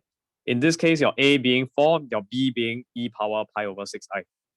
Then b being e power pi over 6i, if you raise it to the power of n, it means you get an exponential to the power of n. Whenever you got exponentials raised to a power, you just have to multiply the power, right? Yes. So that's how you get the n pi over 6i. Likewise for 4 power n. Clear so far? Yes. Okay, good. Then they tell you when n is real, this guy equal to k pi. Why is that the case? Because you can rewrite as trigo form. Cosine form, yeah. Cosine of n pi over 6 plus I sine of n pi over 6. Clear? Yes. Okay, then where is my real part? Sorry. This one is real. So what is equal to 0? Sorry. The imaginary part. The Imaginary I sine n pi 6 over 6. 4. Yes, correct. So this part is real, but of course, if you want to equate to 0, you can just ignore the 4 power n. Then it's just this sine of n pi over 6 equal to k pi. Why k pi? How do you get k times pi? The general solution. Plot the Draw graph. What graph of what? The sine graph. Sine, because we're looking at sine. Maybe I'll highlight this. Because we're looking at sine, therefore we look at the sine graph. When is it equal to 0, 0, 0? What are those angles? 0 pi, 2 pi. So in general, it will be k pi, right? K being an element of integers. They mentioned over here. So now you want to solve for n, you just have to divide by pi on both sides, then multiply the 6 over. That's how you get n equal to 6k. Okay? And that's your answer already, I think so. N equal to 6k, integer values of n. So you start to see the pattern, right? It's always the same kind of question. You rewrite into trigo form, then you identify. Real means purely real means imaginary part equal to 0. So this part equal to 0. Then draw the graph of the relevant curve. This case is sine, so you draw a sine curve. Then you Mm. need to find a general solution k pi, then solve for n. Mm. Sometimes they'll ask you not just solve for n, they'll ask you what are the three largest positive integer values of n, like in the previous question over here, right? 2014 A-level paper. Find the three smallest positive whole number values of n. Right? Sometimes they'll ask that, such that this is a real number. So imaginary equals 0, so on and so forth. Mm. Okay, moving on. Where are we? Question 21. I'm gonna finish going through this paper. Alternative. Well, it's the same argument. So basically, this one, instead of going through the long-winded way, they take a shortcut. They just know straight away you should be focusing on the argument already. Then you get n pi over 6. Then you just equate it to k pi because it's sine. But I don't really like this argument. I prefer the original argument. Just rewrite it into the REI theta, then you compare and you equate the imaginary to 0.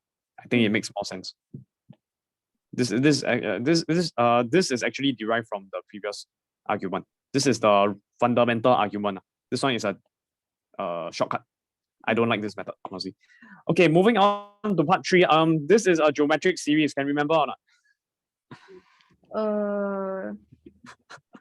Sn equals to a plus a times r plus ar squared. Let's see how we can derive a formula for this one. Let's say until ar power 4. What if I multiply throughout by r? R times this one is S4. So this one is actually 4. This is S5. Okay. N equal to 5 means 1, 2, 3, 4. Let me think a bit. Oh, that should be a 3. Sorry.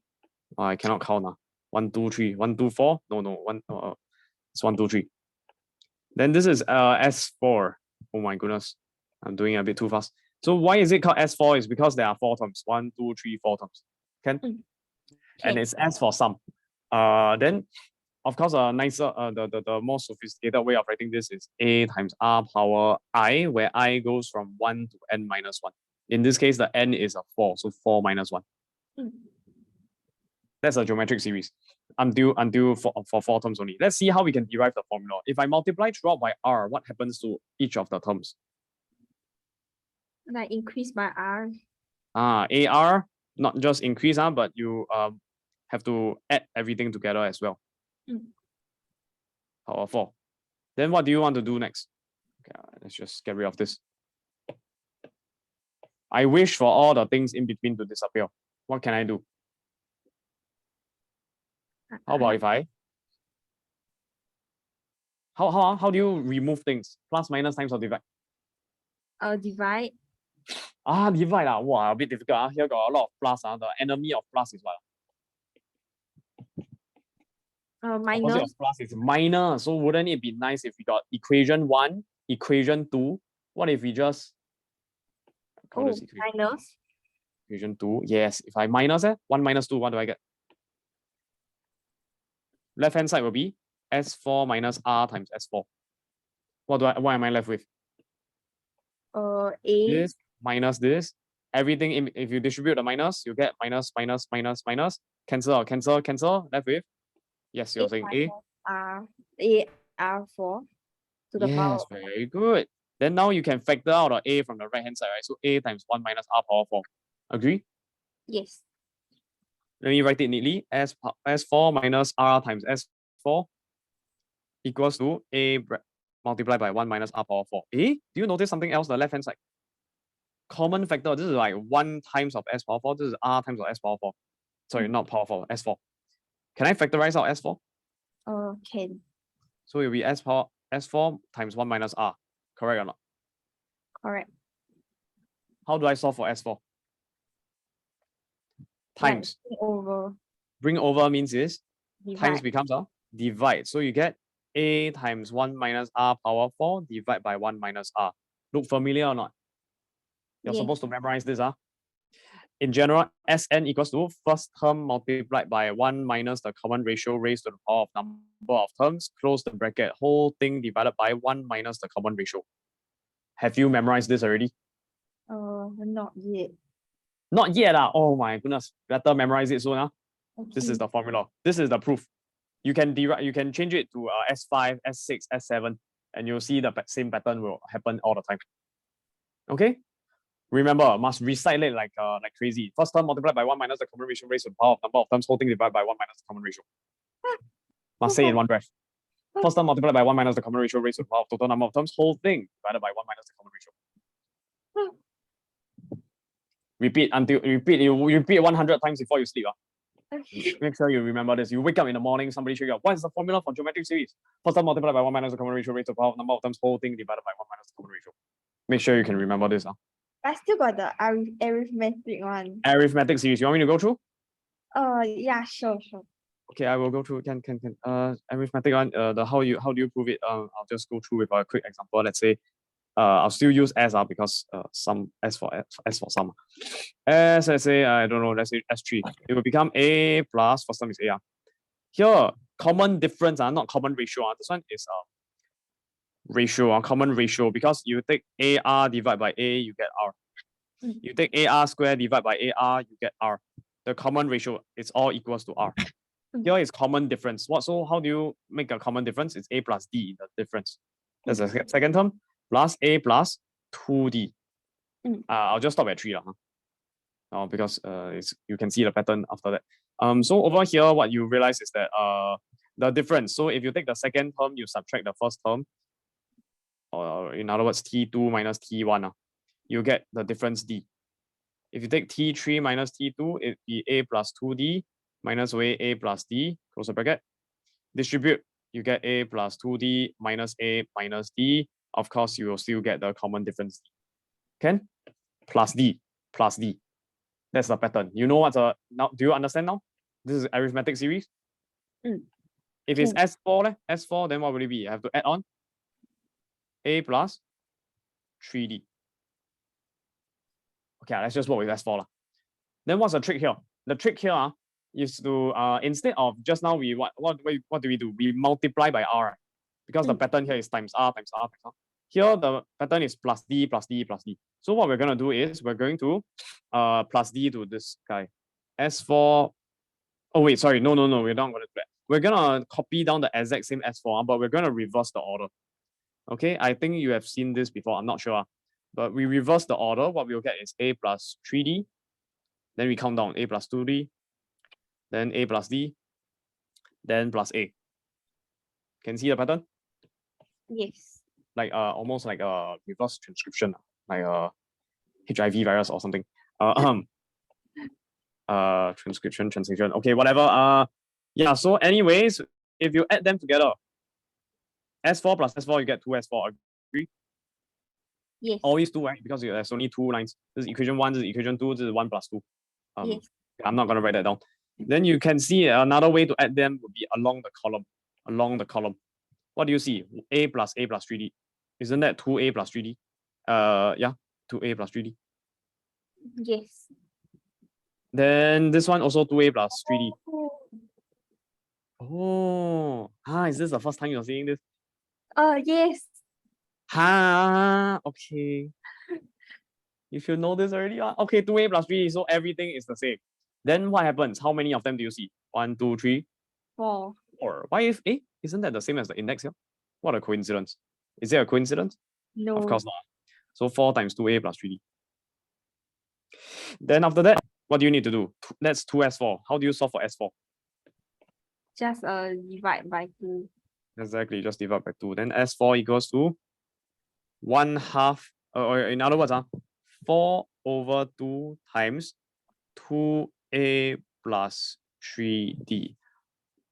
But maybe it would be nicer if I didn't simplify as 2A plus 3D. I just wanted to write 2A plus 3D so you can see that they're all the same. The nicer way to write down 2A plus 3D is A plus 3D. Do you know what am I trying to get you to see? The pattern? Sn equals to what? What's the formula? First term. First term A plus the last term L, where L is A plus n minus 1 times D. Do you see the pattern? This is 3. This is 4. It will always be How is asking you how many, this n minus 1 is because how many times are you hopping by plus d? You count 1, 2, 3. Always one less than the number of terms. 4 terms, then you hop 3 times. 3 terms, if you only stop at 3 terms, how many times do you hop? 2 times, minus 1 time. Okay, so that's why there's a n minus 1 here. L is a plus n minus 1. And then what do you have to multiply by? What do you have to multiply by? Here you got 4 over 2. In general, if it's n, then what will be the numerator? N over 2. Very good. This is the formula you should have memorized already. Number of terms divided by 2 multiplied by first term plus last term. Number of terms divided by 2 multiplied by first term plus last term. First term A plus last term L, this guy. Okay, why do you have to divide by 2? Because of this step over here, 2s4. Then you want to solve for the single one, you divide by 2. Remember the trick here? You add them together. Add them together, then now over here you have to undo the so you divide by 2. Okay, that's why there's a divide by 2 over here. Why do you have an n here? Because of 1, 2, 3, 4 terms. 4 copies of the 2a plus 3d. That's why you have a 4 times over here. Or in general, n times over here. Then what's the trick here? You reverse the order, like reverse transcription like that. Then you got the first and last term. They happen to add up to the same value. Or the second term and the second last term. A plus d is the second term, A plus 2d is the second last term. They add up to be 2a plus 3d. Or the third term and third last term, fourth term and fourth last term. They will always add up to the same value. Okay, let's do a quick application since we are talking about it. Can you count for me what is the sum of all of the values on a clock? This is a fun little primary school game. Add up all the numbers together. What's the pattern?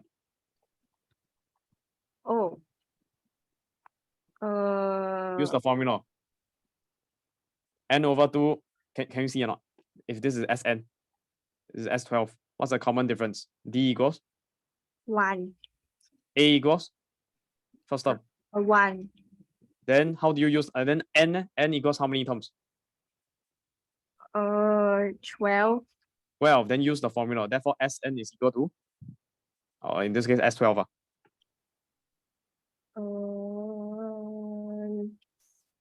N over 2. Number of terms in this case 12. Divide by the 2. 2 is always there. Then what's inside? A plus L. Remember? Maybe I write this down. N over 2 bracket A plus L. Number of terms 12 divided by 2 square bracket plus what? 1. Hello. A plus L. Yeah, sorry. Correct. A is 1. Oh, sorry, I blocked. 1 plus? 1 plus 12. Yes, very good. Okay, then that's already 12 times 13 over 2. What is that? 6 times 13. I have no idea what that value is. Let me calculate that. It's 78. Okay, what's another way to interpret this? Let's say you another fun little primary school question. Let's say you got a staircase. You got 1, 2, 3. Why is 1 plus 2 plus 3? 6, of course. But use the formula. It's 3 terms divided by 2 multiplied by first term plus last term, which is 3 times 4 over 2. How do you interpret this geometrically? Let me show you. I'm going to copy down this, but I use pink color or red color. Let's say I draw it upside down. What shape is this? What shape is this? A rectangle. What's the length here? Is 4 and 3. Plus 1, 4, and 3. A? 3 times 1 plus 3. Or 3 plus 1. Then I want only 1 plus 2 plus 3. So it's half of these two, right? Oh. That's why I divide by 2. You did never see this before in primary school? They got teach the formula, right? No lah, but this pattern. You don't remember seeing this pattern before? Remember. Okay, yeah. So basically, you just need to add 2 of them together. N times n plus 1 over 2, right? Remember this formula? You don't? N times n plus 1 divided by 2. This is basically arithmetic series. a specific case of the arithmetic series where the difference equal to 1. But now in A levels, you're supposed to generalize it. You're supposed to be able to do it in any form, especially in financial application. Like this guy saved this amount of money and then he spent it to buy a fishery, and then he saved more money, gain interest and whatever. You need to form your own pattern, draw a table questions, remember? The kind of question, N, 1, 2, 3, and you need to form a general pattern. Oh, that one is very bad. Yeah, I need to go through that. Okay. That's a totally different topic, sequence and series. Now we come back to complex numbers. So over here, can you see that this is geometric series? Series means plus. Yes. Geometric means a common ratio. What's a common ratio here? W over 4 to the power of 3. Very good. What's the first term? A. 1. What's the number of terms? N. 22. I start you off. Let's say we start at W power 3. How many terms? 2 terms. 3 divided by 3 is 1. Plus 1 gives you 2. Let's say I cut over here, power 3, then power 6. How many terms? 3 terms, obviously. But how do you form a pattern? 6 divided by 3 is what? 2. But there are 3 terms. So what's the pattern? How do you go from 2 to 3? Plus 1. Oh, so it's the power divided by 2 plus 1. Divide by 1 again? Power divided by 2. It's 3. 2. Look, 6 divided by 3. That's how you get a 2, then plus 1. Let's try our next one. You have 9. How many terms? 1, 2, 3, 4 terms. How do you link from 9 to 4? 9 Take divided by 3. Divide by 3, you get 3, then plus 1 gives you 4. Of course, the next one is 12. We continue. Plus 3, right? Plus 3, plus 3, plus 3. So the next one is power 12. I'm not going to write the whole thing. How do you get the number of terms? 1, 2, 3, 4, 5 terms.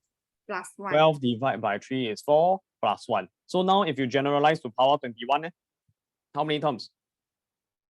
It's 21 divided by 3 plus 1. So what's your n value?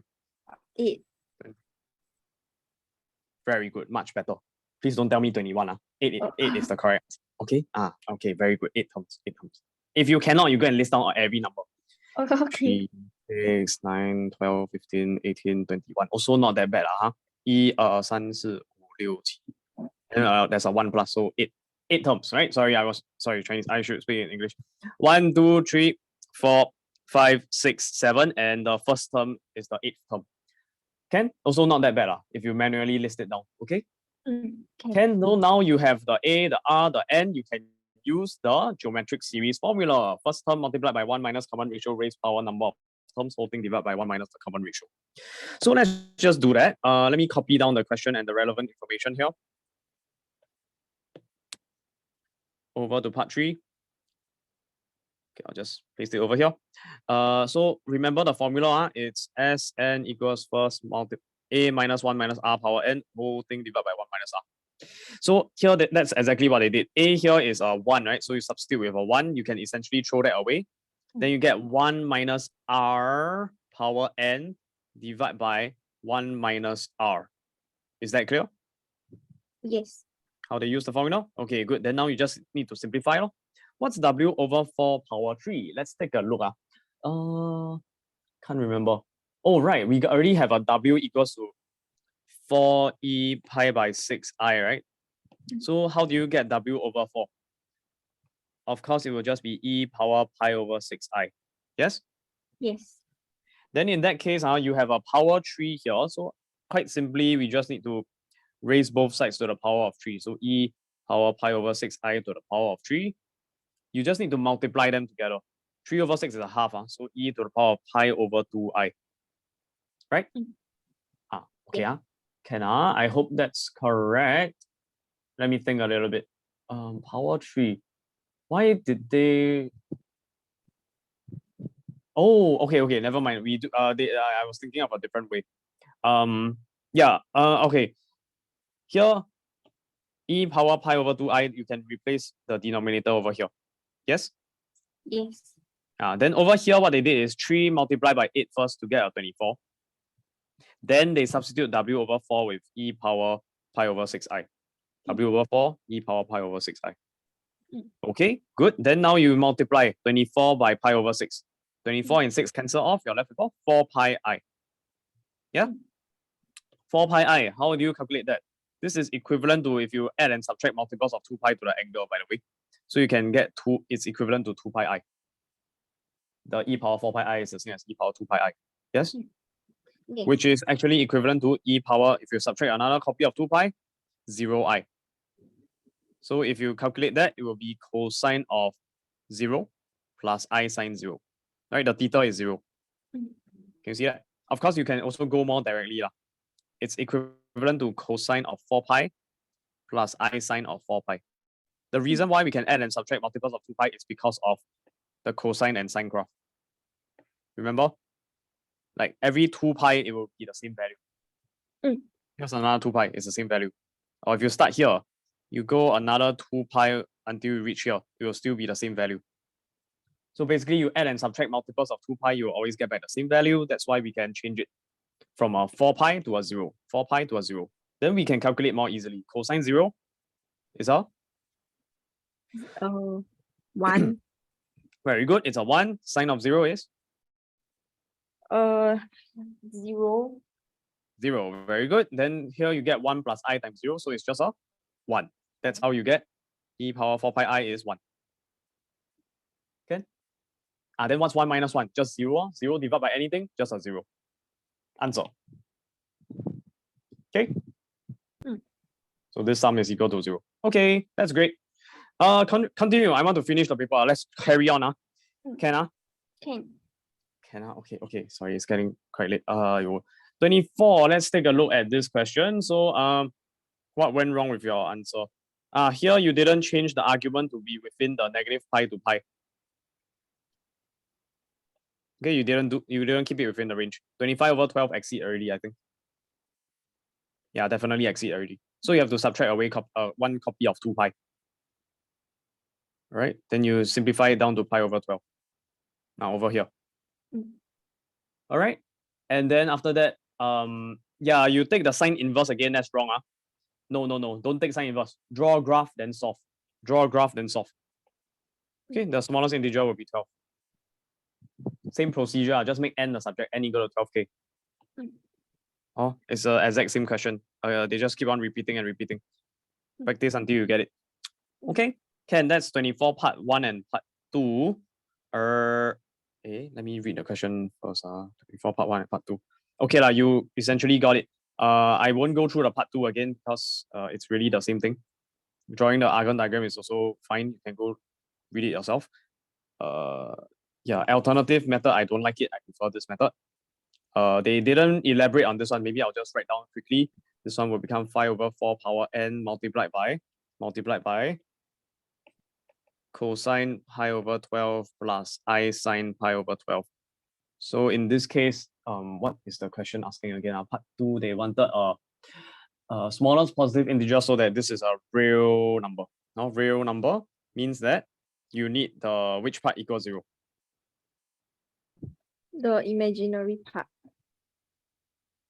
For purely real, w over z square power n. Yes, the imaginary part must be equals to 0. Good. Okay, understand already.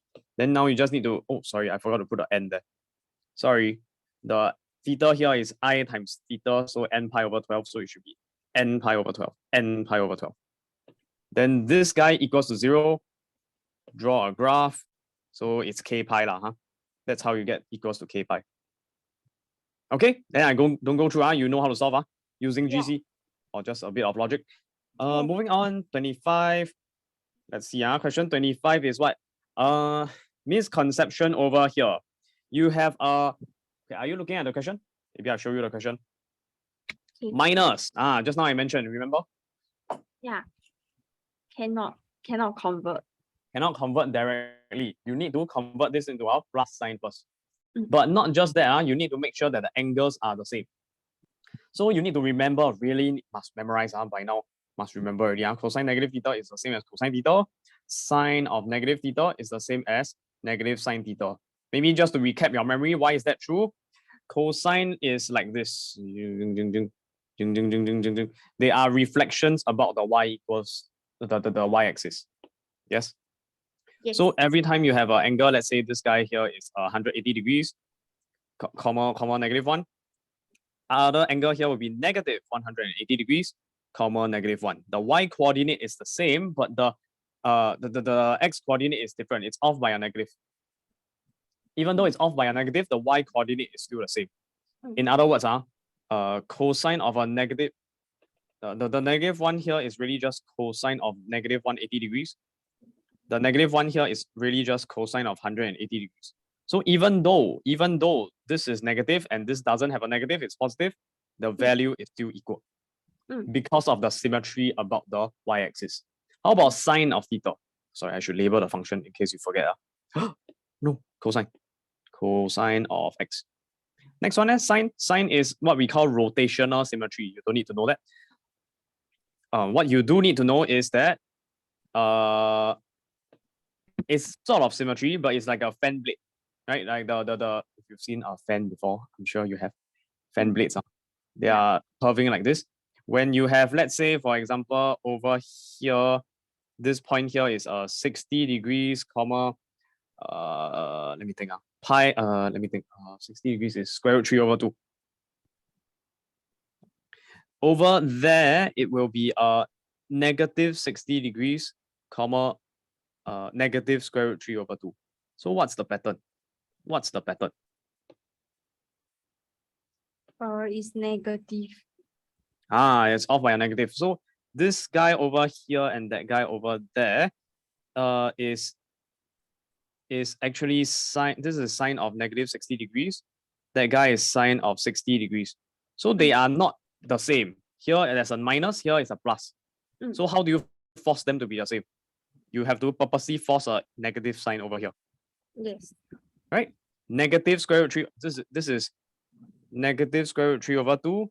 This guy is just square root 3/2. So you've introduced an extra minus sign here so that they can balance each other off. So that's how you get this pattern. You can repeat that for all the other angles because of this is what we call rotational symmetry. You see, if you just if I just show you a quick image.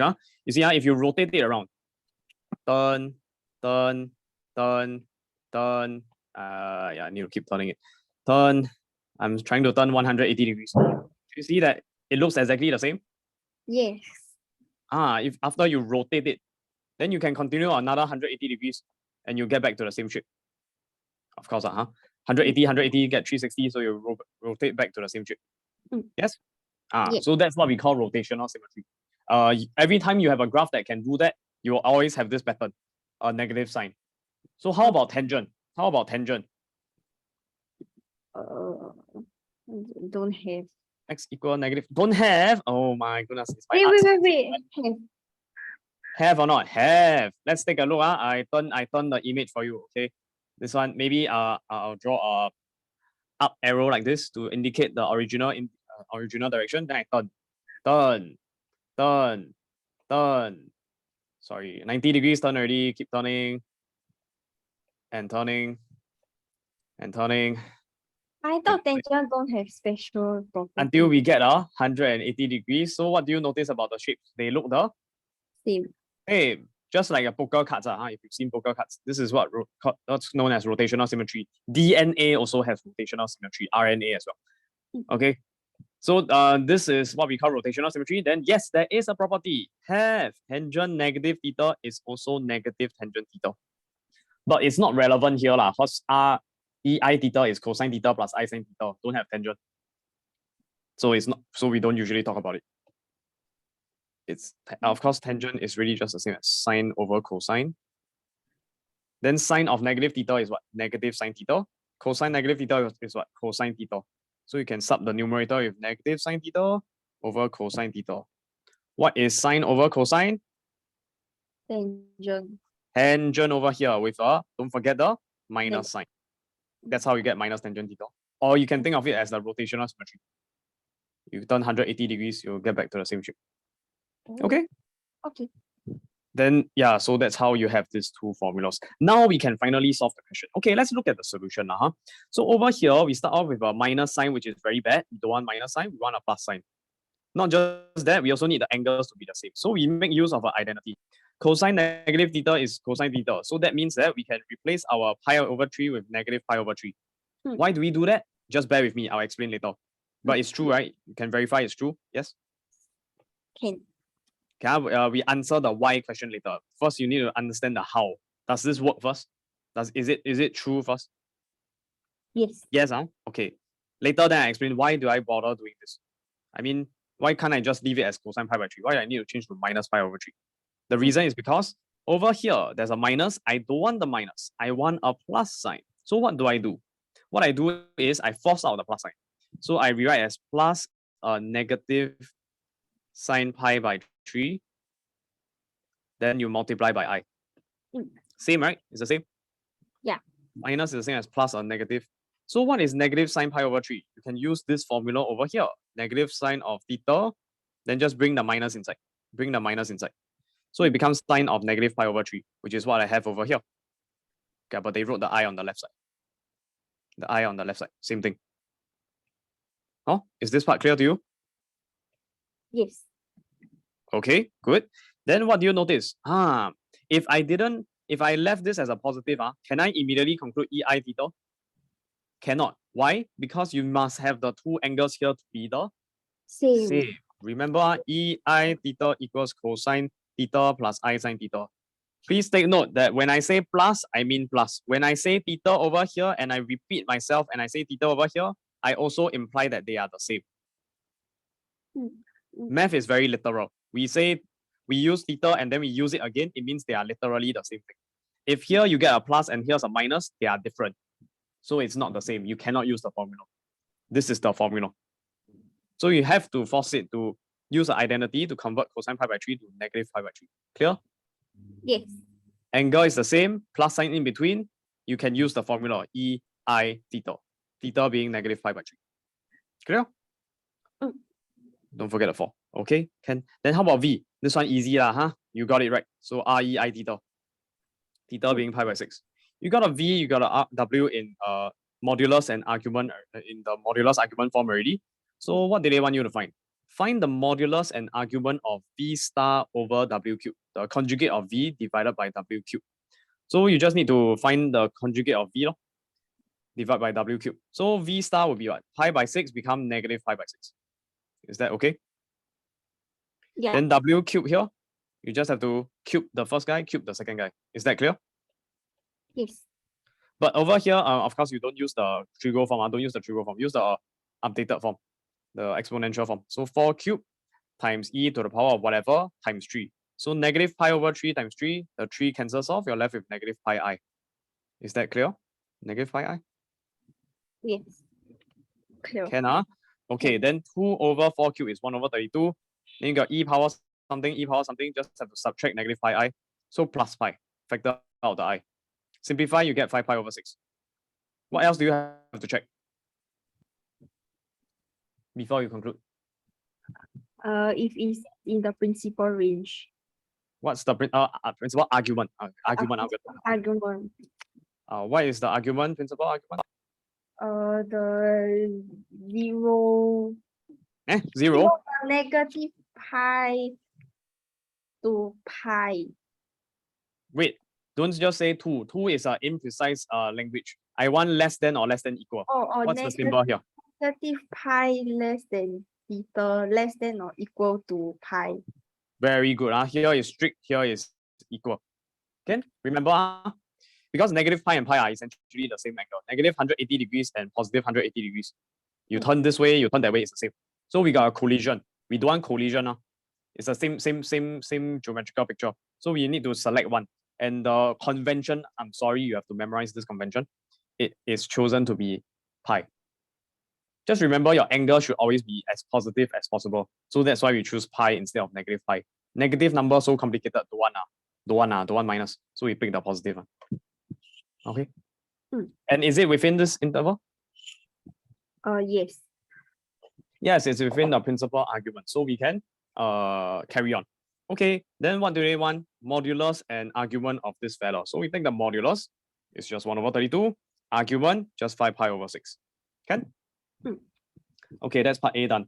Part B, let Z be the complex number minus 1 plus I root 3.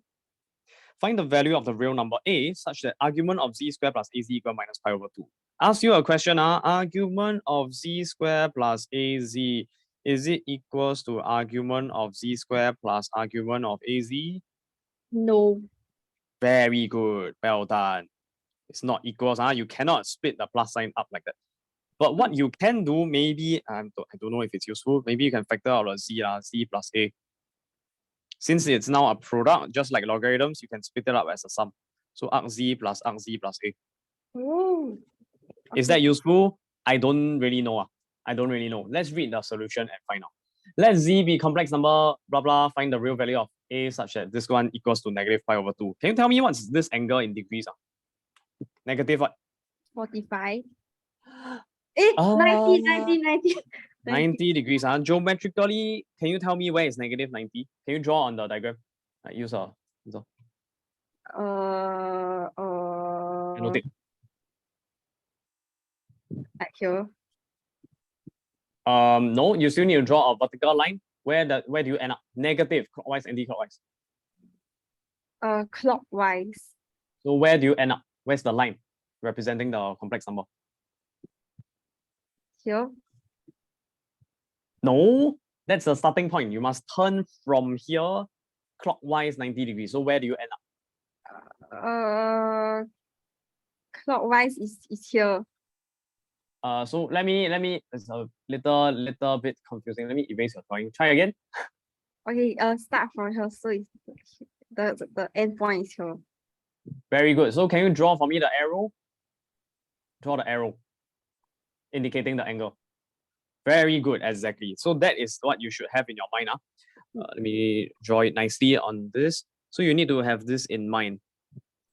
It turns 90 degrees, negative pi by 2 angle like this. So it's actually somewhere over here. But how do you know its modulus of this complex number? No. Don't know. So that's why over here, but you know it must lie along the y-axis, not really the y-axis, more like the imaginary axis. So it must be some multiple of I, but it's negative. So how about if I call it negative ki? Does it make sense? K doesn't have to be integer. K can be any real number. K can be positive. Can be negative 1i, can be negative 2.5i, negative 3i, doesn't matter. At the end of the day, the angle will still be a negative 90 or negative pi by 2. Yes? Can you understand that? Can. So that's the first step. That's the first step. Since this guy is negative pi by 2, it implies that the complex number is negative ki. If you didn't get there, you're in for a very long-winded ride. Yeah, okay. This is the fastest way already. Okay, can? Then how do you solve for k? You just need to substitute the z with whatever they told you to be. Z is minus 1 plus I root 3. So you can sub in. Okay, maybe I draw the picture again, in case you forget. Negative pi over 2. Then over here, it will be negative ki. Always start from the positive real axis, turn clockwise or anti-clockwise. Since it's a negative, so you turn clockwise. What's the degree? 90 degrees. So you turn 90 degrees. You end up over here. It is along the y-axis, imaginary axis. So therefore, it must be minus ki. Just minus, we restrict the k to be r plus. R plus means what? Positive real number. I write down for you. Positive real number. Okay, yeah.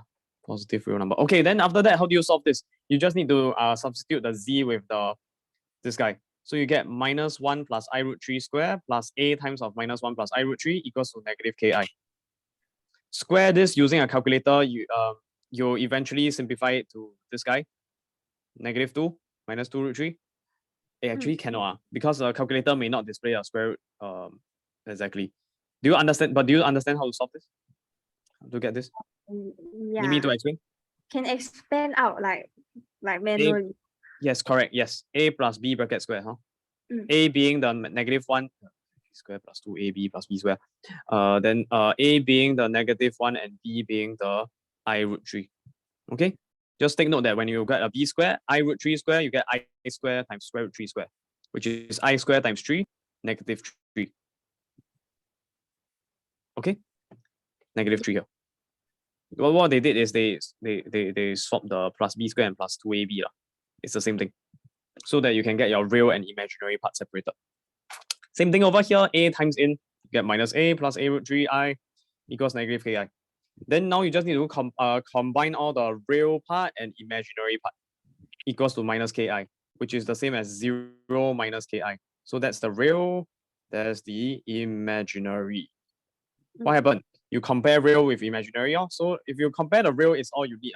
You can get a equals negative 2. And that's really what they're asking for. They're not asking for k. Right? Remember the question, actually, the k we introduce ourselves. So it was we introduce ourselves. Introduce ourselves. It's irrelevant. It's not totally irrelevant, but it's just to help us to get to this step. So we can compare real part and then we conclude a is negative 2. Done. Can? It's a very special question. It's also very in situ. Meaning it's a very special situation where it happens to lie along the axis. That's why you can conclude it's minus ki. If it's anywhere, if it's any other angle, it's too difficult to solve already. There is probably a way, but it's a bit too long-winded. That's, yeah. Okay. Can the alternative solution, okay, what they did is, they did this trick. Yeah.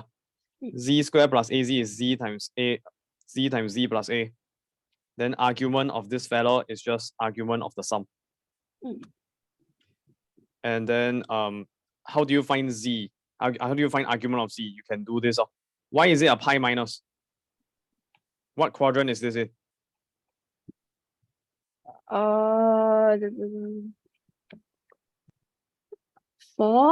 3. Negative, positive. 4.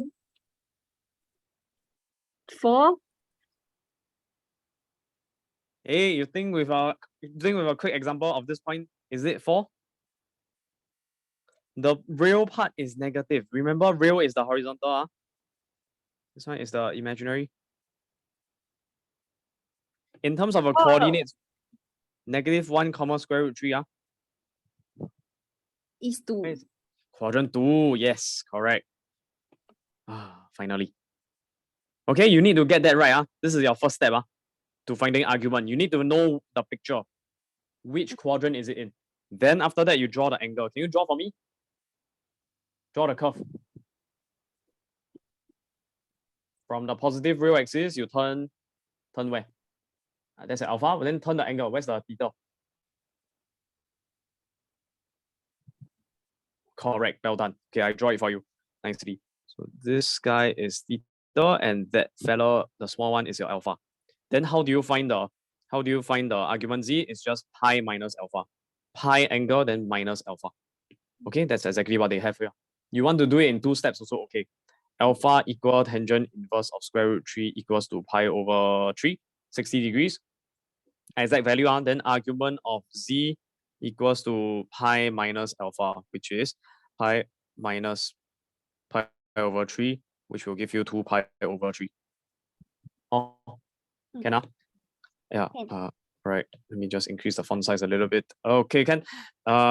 Then after that, you split this up as arc Z plus A. How do you calculate arc Z plus A?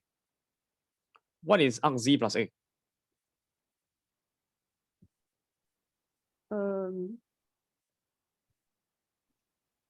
And do the Z plus A separately. Yes, correct. You should do that. Please don't tell me it's arc Z plus arc A. This is totally wrong. It is not equal to arc Z plus A. Very good. You have to do it separately. So what is Z plus A? Let's calculate that. It's really just -1 plus A, that's a real part, plus I times of square root 3. So A in this case, did they tell us whether it's real or whether it's positive or not? Okay, they just told us it's real. So in that case, we don't know whether it's positive or negative. So let's figure out which quadrant will it be in. -1 root 3 is over here. So if you have an extra plus A, do you move up or down or left or right?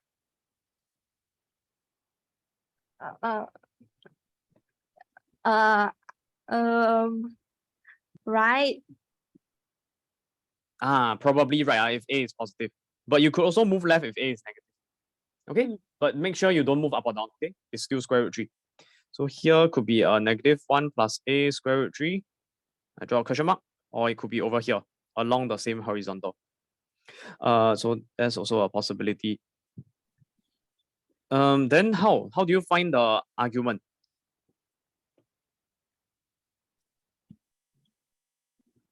In that case, it's a bit confusing, right? Over here, we cannot solve for arc z plus a. So what we do is we keep it as a variable.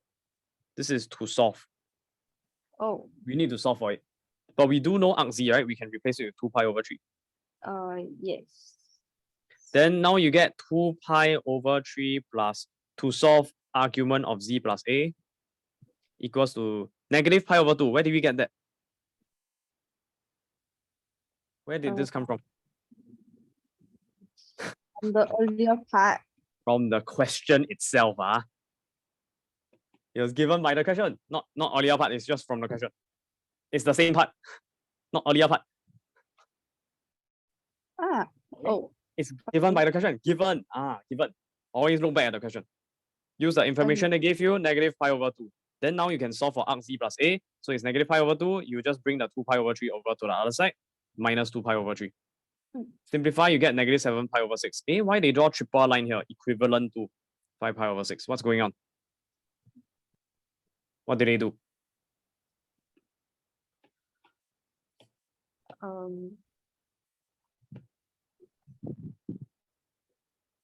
What did they do? Why suddenly negative become positive? What did they do? Convert this into degrees. How many degrees is that? Times 180 over pi. 210 degrees. Negative 210. Where is negative 210?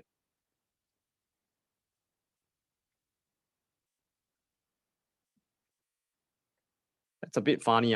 Usually my angle never exceed 180 degrees. Yes. So what are they doing? Did you realize this is a plus 2 pi? Plus 2 pi. Oh. What are they doing? They try to make it the range, the principal argument. Correct. Yes. Finally remember. Okay. Every time you do this, you have to make sure it stays within the principal argument. Okay. Principal argument, which is from negative pi less than theta less than equal pi. Okay. So yeah. So anyways, you get to this one. Then argument z plus a equal 5 pi over 6. Then from there you can substitute the z here. And then what do they do? Okay, they just conclude that they just assume that these values are positive. So as a result, you get tangent of 5 pi over 6 will be root 3 over a minus 1. Is that correct? Yes. Yes. Argument is just tangent inverse. So you bring over and you get tangent. This guy is less than 0. Why would it be less than 0?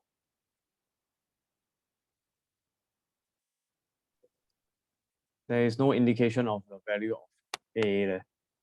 Why would it be less than 0? This solution is a bit funny. Okay, we're just gonna ignore this. Doesn't matter. So we eventually get this guy, tangent pi over 6. We'll get an actual value of negative 1 over root 3. Right, exact value. Right, because 5 pi over 6 is where? It's if you let me just see what is it in degrees. It's 150 degrees, so somewhere over here. So if you want the exact value, you will calculate the alpha. Then tangent 5 pi over 6 will be nothing but the tangent of alpha, which in this case is just 180 or pi minus 5 pi over 6, which is pi over 6. But ASTC tells me that tangent is positive. Sorry, sine is positive in quadrant 2, tangent will be negative. So I need to force an extra minus sign in front here. Okay, because of sine, the ASTC rule. So you get negative of tangent of 5 pi over 6, which is negative of 1 over square root 3, which is what we have over here. Okay? Can? Okay, then after that you just solve for a. And you get a equal negative 2. Done.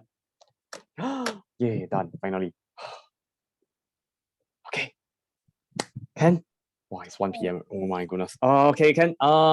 Yeah, then that's all for today. For the okay. Let me just